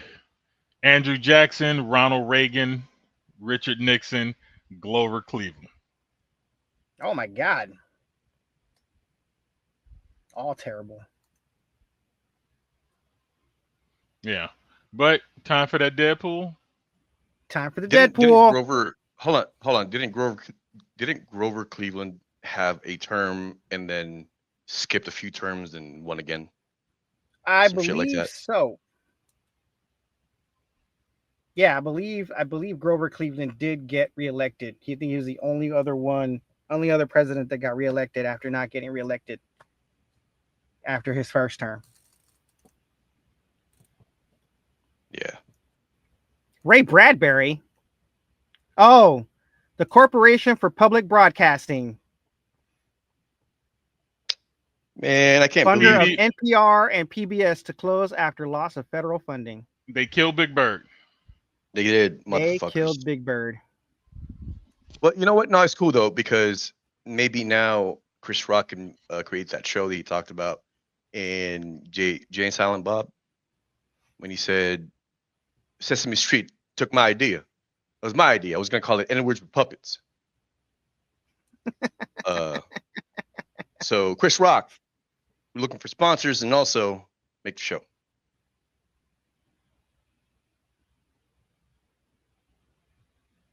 Who's next? Robbie Pardolo of City High. If you're black, you know who this is. He died at the age of 46 from heart failure. Damn. So this was a music group in the, I think, late 90s, early 2000s. They had a kind of hit song and stuff. And the issue is the chick in the middle, who was fine as shit, and she still is, had a baby by one dude and started dating another dude. I was gonna ask if they were tapping that. I was gonna, because I'm like, man, she got some talents. Wasn't necessarily cheating. Like, she wasn't like, I think, bouncing back and forth between the two cheating, but she had one thing with one dude and then one thing with another dude later. And the band ended, but she's still fine as fuck. Like, it's like that one case from earlier where the woman slept with all the dudes, the brothers. Same thing. Which by the way, back in the tribal days was a very common occurrence. Yeah, I mean, when you don't have to prove, but see, back in tribal days or before DNA tests, well, it was actually accepted for brothers to share a woman.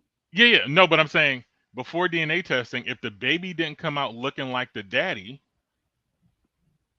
there was questions. No. What I'm saying is, back in tribal days, it was actually accepted. I'm not talking about tribal days. There was no need for DNA test. I'm just saying because the brothers were all in agreement to sharing the woman. Yeah. That's all fine and dandy.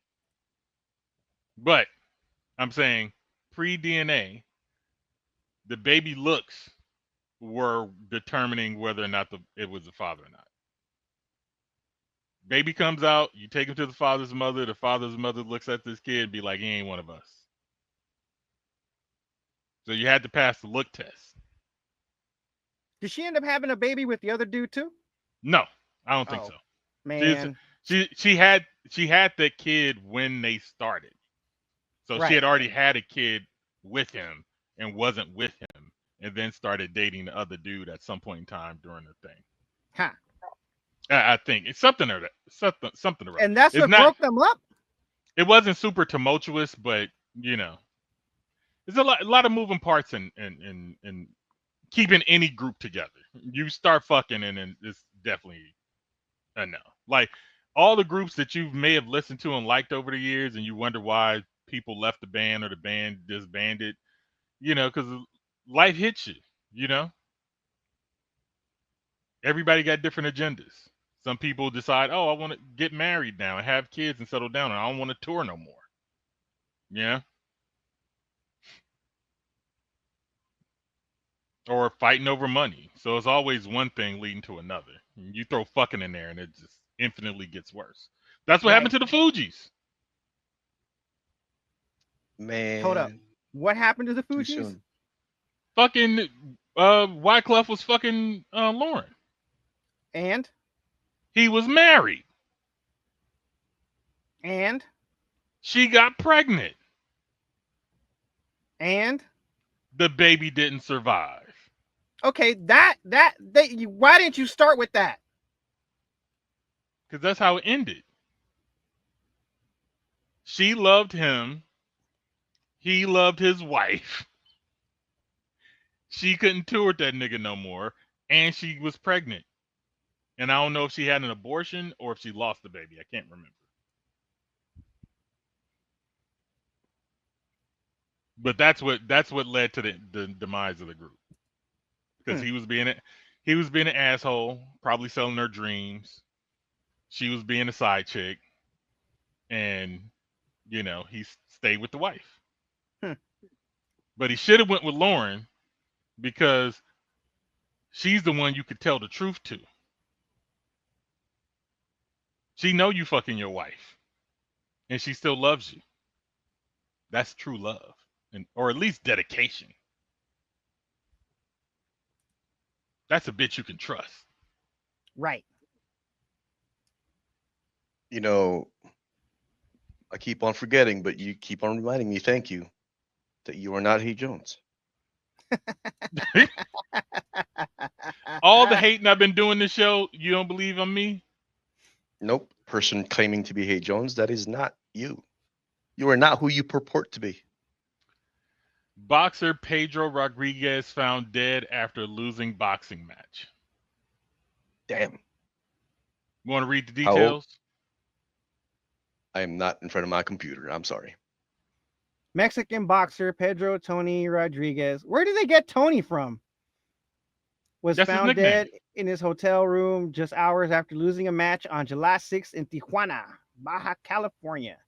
The 32-year-old had fought against Brandon something from France and lost by unanimous decision. According to local reports, Rodriguez returned to his hotel room after the fight, but never checked out the next day.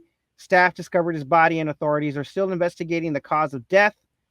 There were no immediate signs of violence, but the case remains open as toxicology and autopsy reports are pending.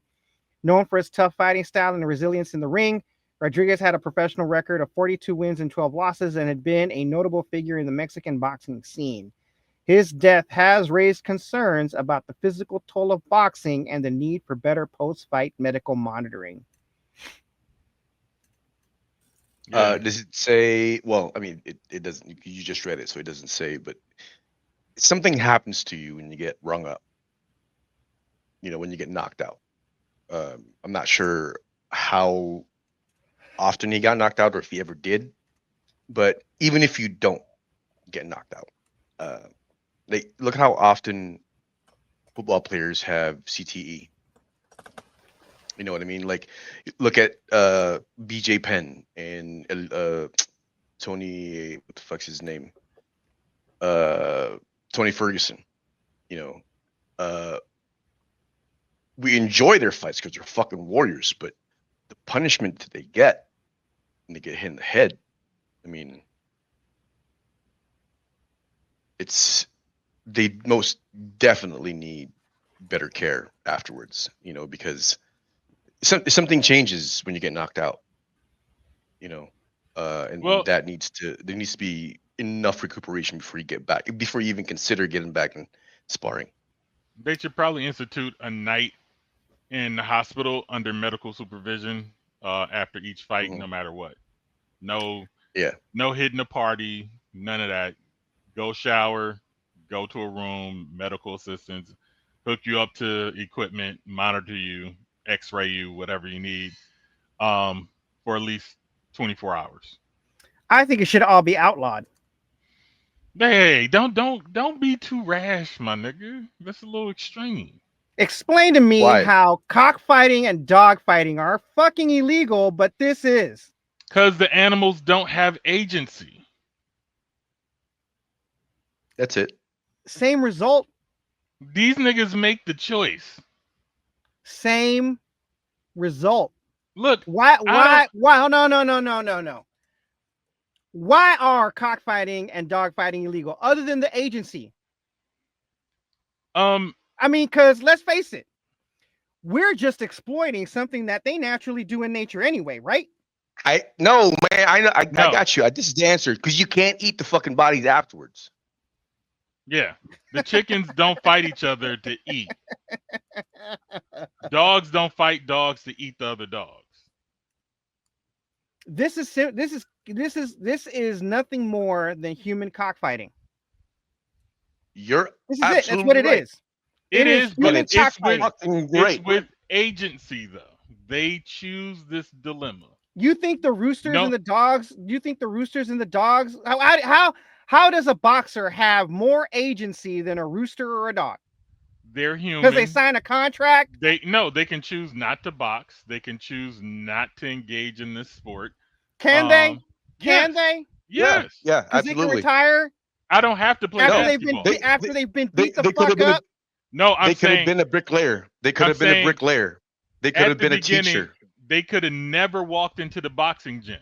They had the choice not to engage in this sport at all. Like, I didn't have to play basketball because I was tall.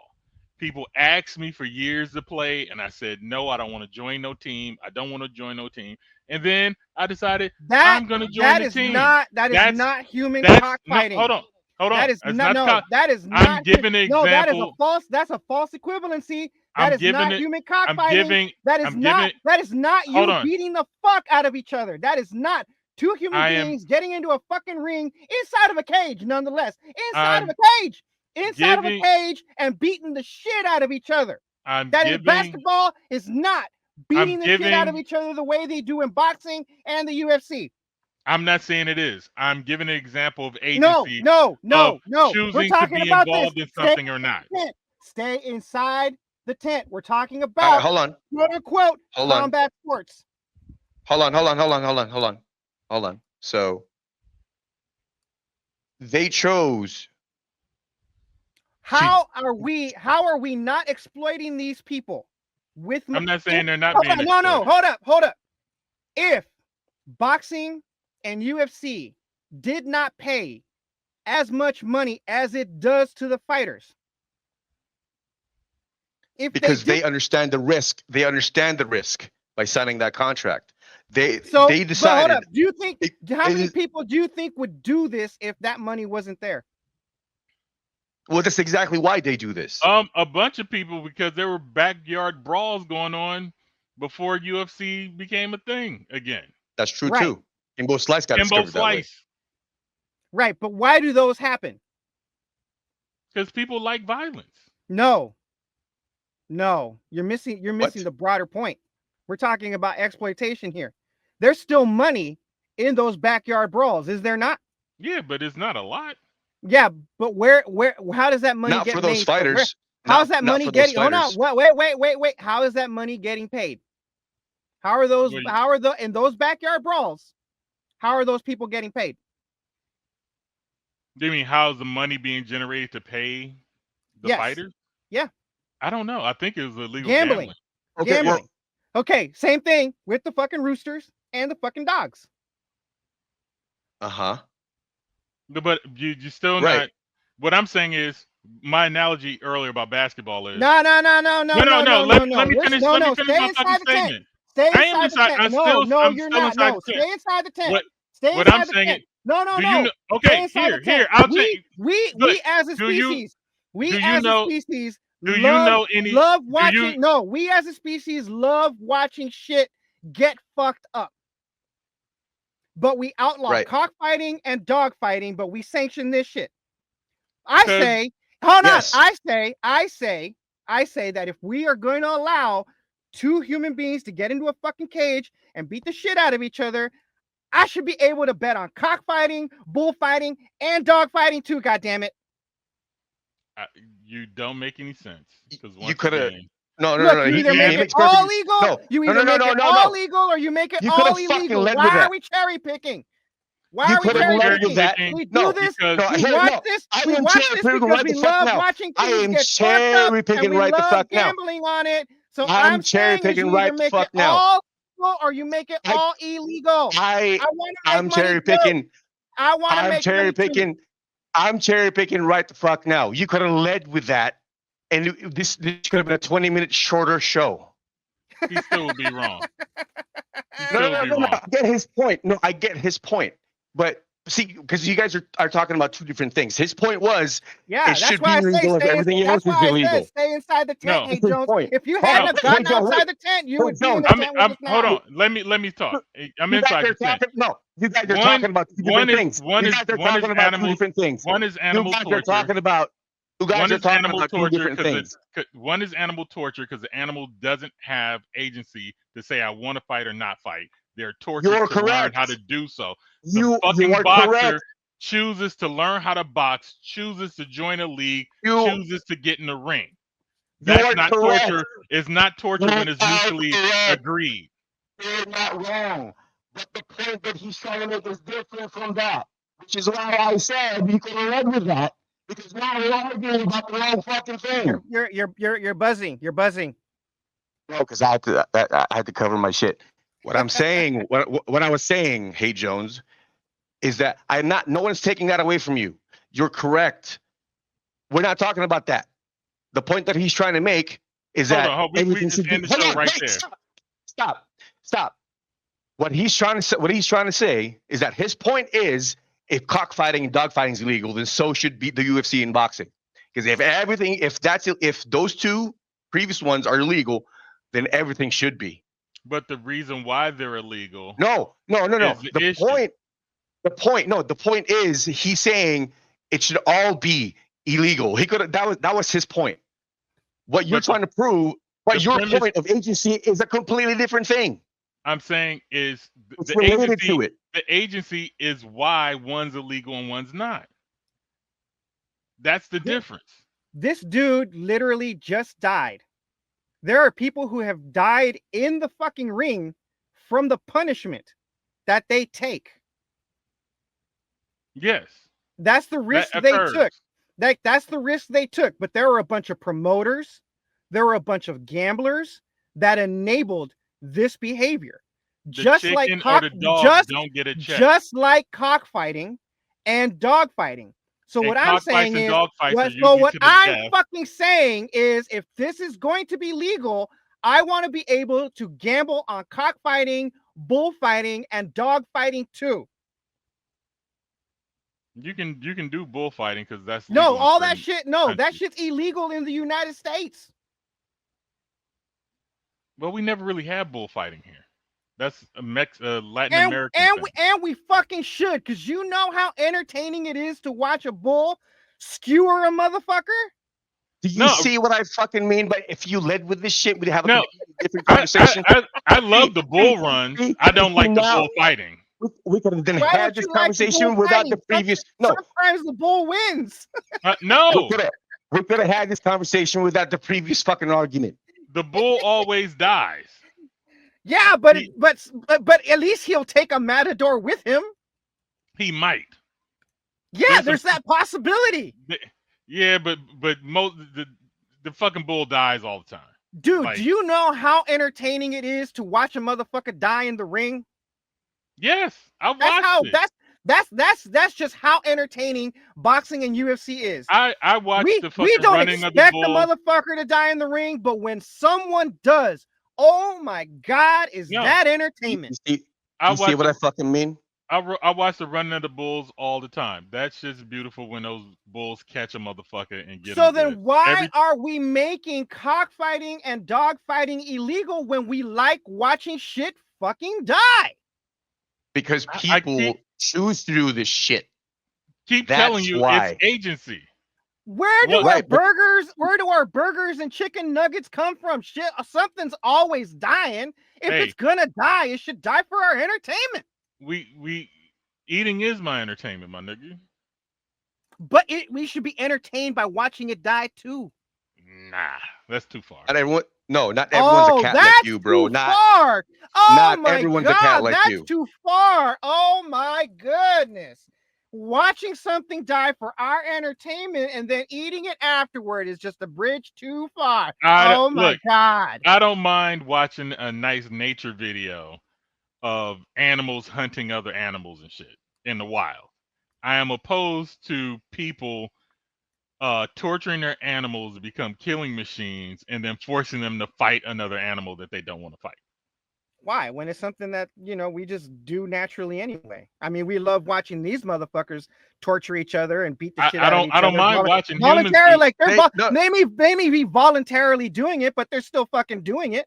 Okay, right, because we're living vicariously through them. I know you're doing this shit to purposely annoy me right now, so stop it. Okay, I'm on to you, bitch. Stop playing with me.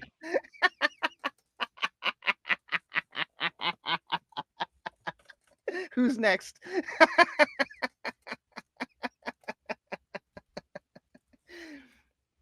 And this is why we do the Deadpool. 29-year-old Colombian died at Chrome Service Processing Center, Florida. Died in ICE custody, 1995 to 2025. His name was... That's Henry.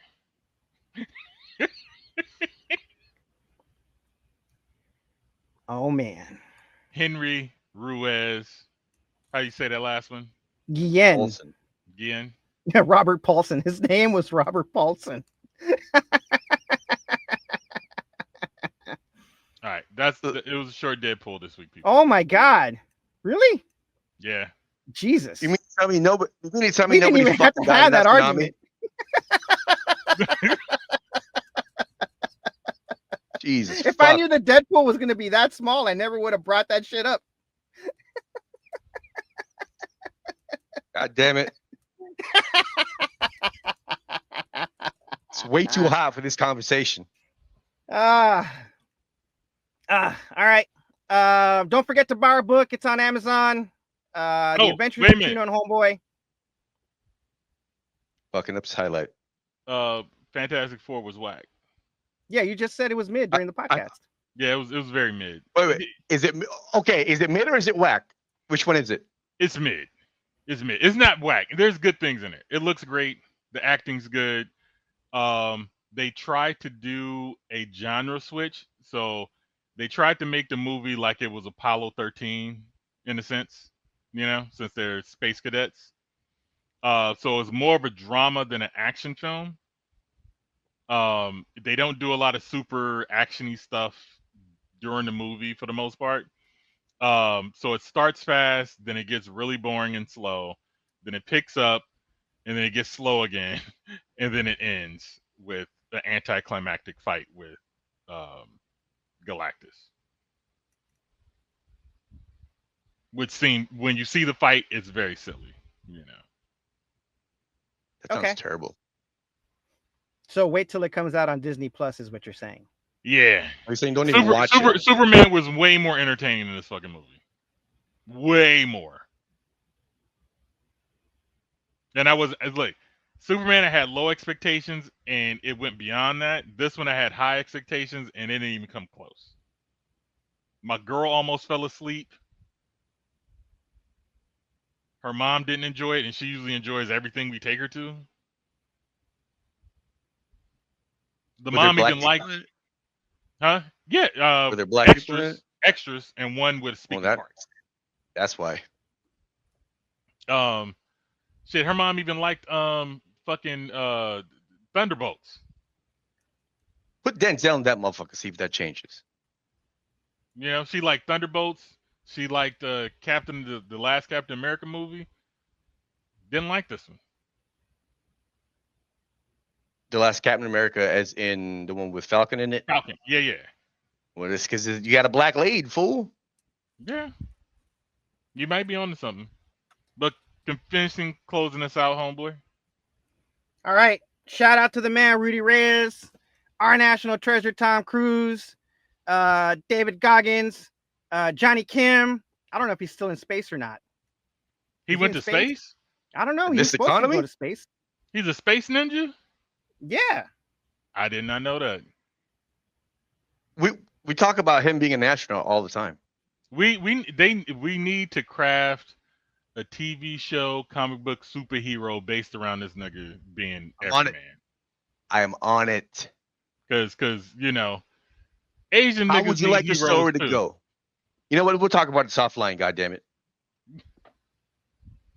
I got you, dog. It's what I do. I create characters. I don't necessarily create the narrative, but I create the fucking characters. Smart Asian adventure man.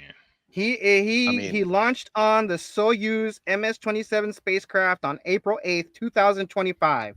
So he went up there for the Russians? He is official. No, he's doing it for us, but he had to go up on a Russian spacecraft.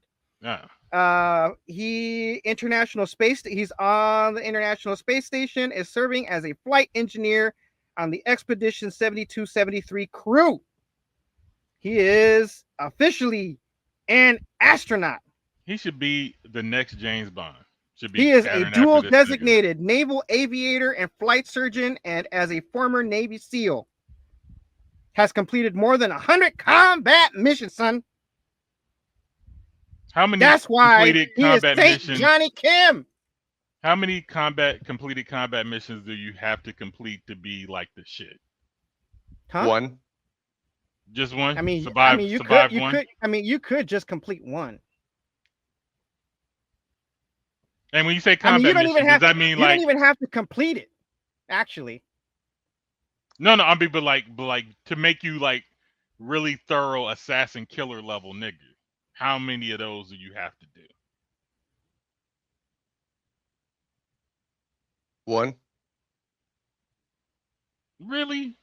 What if you didn't do anything in that one? You were just, guarding the gate and making sure everybody. No. What he's saying is that you could just do one and be that motherfucker and then get out. Yeah, it could be your 100th one, but it only takes one. No. I'm just saying. I'm saying your kill level, like you being a super killer nigga, right? It depends. It could be just one. It just depends on how you kill the motherfucker.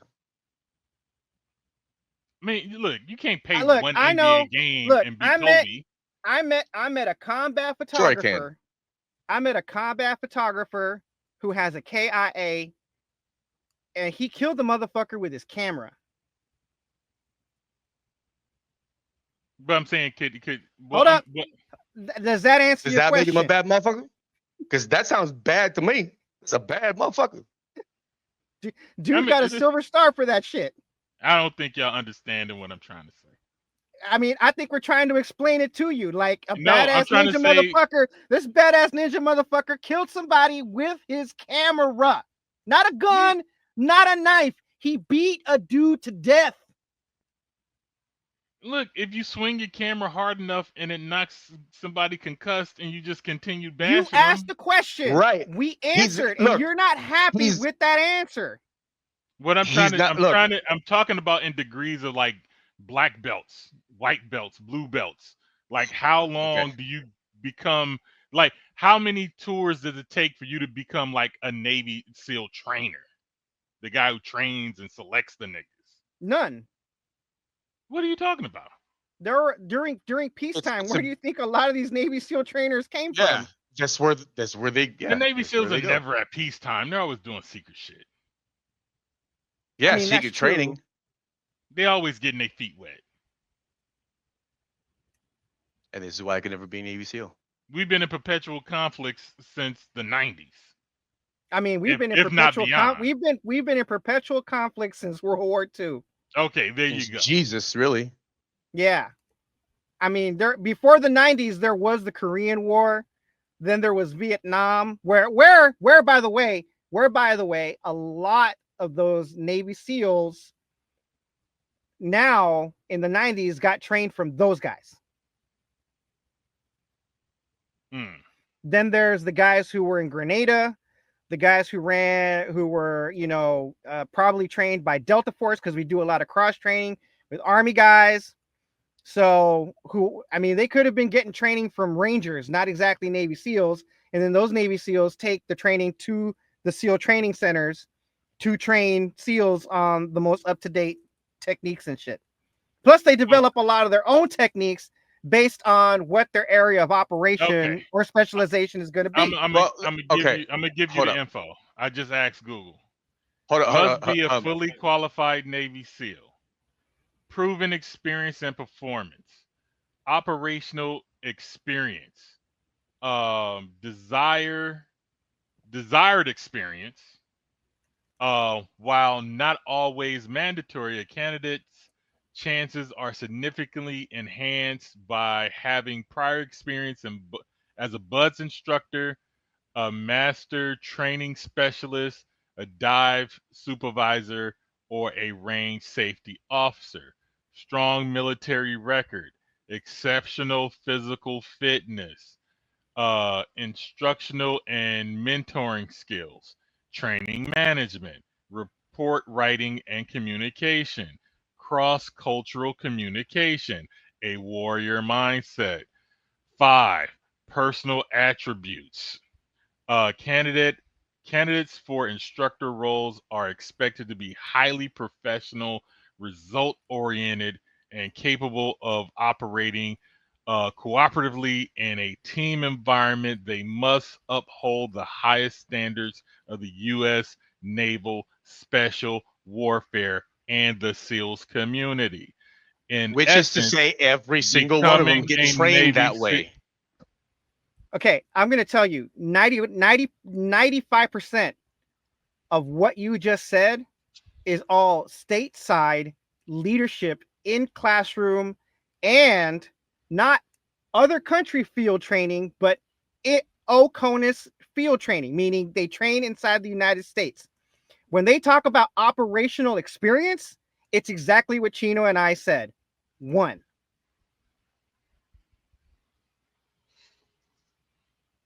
Also, I just want to make the distinction that the SEALs operate in teams, while the Ranger Delta, all right, Delta Rangers Force, work in teams too. No, I was talking about Delta. Distant Delta, they insert lone operatives in hostile theaters and they get shit done. That's the biggest difference between yeah, Green Delta and Berets. Delta. Green Berets and Delta Force can operate independently, but they started with the team mindset first. Well, see, that's what I'm saying. That super killer nigga that drops off by himself and gets shit done. I'm asking, how many missions does it take to get that nigga? That's what I was asking. One. I mean, if you prove yourself to be a badass motherfucker in one tour, right, and That's then what I'm saying. try out for Delta Force, and you get through and you pass selection, that training course, you pass selection through Delta Force, then you are that guy.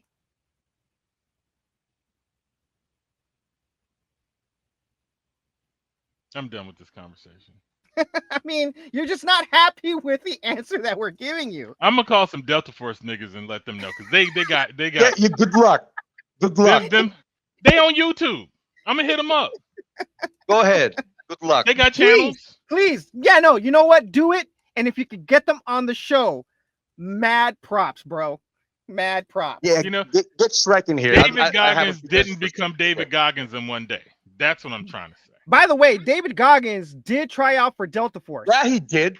Yeah, he did try for Delta Force. He and he unfortunately failed. No, he stay hard. This point is to your previous one. This point is to your previous one. Real quiet. Why get real quiet? This point is, or this rebuttal is to your previous one. Where, what did you say before this? The stay hard thing. I said he failed? No. Before that. You said it before. No. Y'all were saying David Goggins got selected to do Delta Force. No. He tried out for Delta Force. But he had to be selected to try out. You can't ask to try out. No, he asked. Wait a minute. I thought a thing I saw said that shit was they select you, you don't select them. No. That's you CAG. can request. Delta, how can you request to be in something that ain't supposed to exist? No, CAG. CAG is what does not exist. What? Covert Actions Group. Those are the Ethan Hunts and the James Bonds and the fucking. Yeah, those we're talking, but they're not military. They're the CIA's paramilitary arm. They're usually they're CIA. They're not military. Yeah, and I heard about them, but they take Delta Force niggas. Right. You don't try out for them. Yeah. They're the ones they recruit who you. ask you. Yeah. Yeah, because usually what they're looking for are people who are in Delta. Like the skill set that they're looking for are the people who are in Detachment Delta. So that's what. Now, if you could find someone that'll admit to having been in that group, which they won't, mad props to you.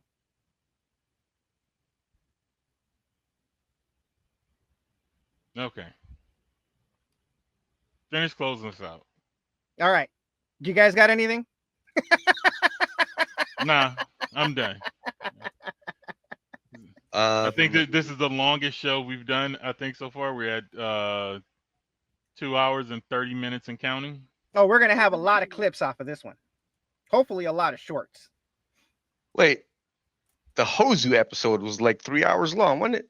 This is 3 hours and 30 minutes, and we're still counting. It was longer than that, right? It was like 4 hours, because we had like an hour-long conversation about basketball that only you and I fucking had any input in.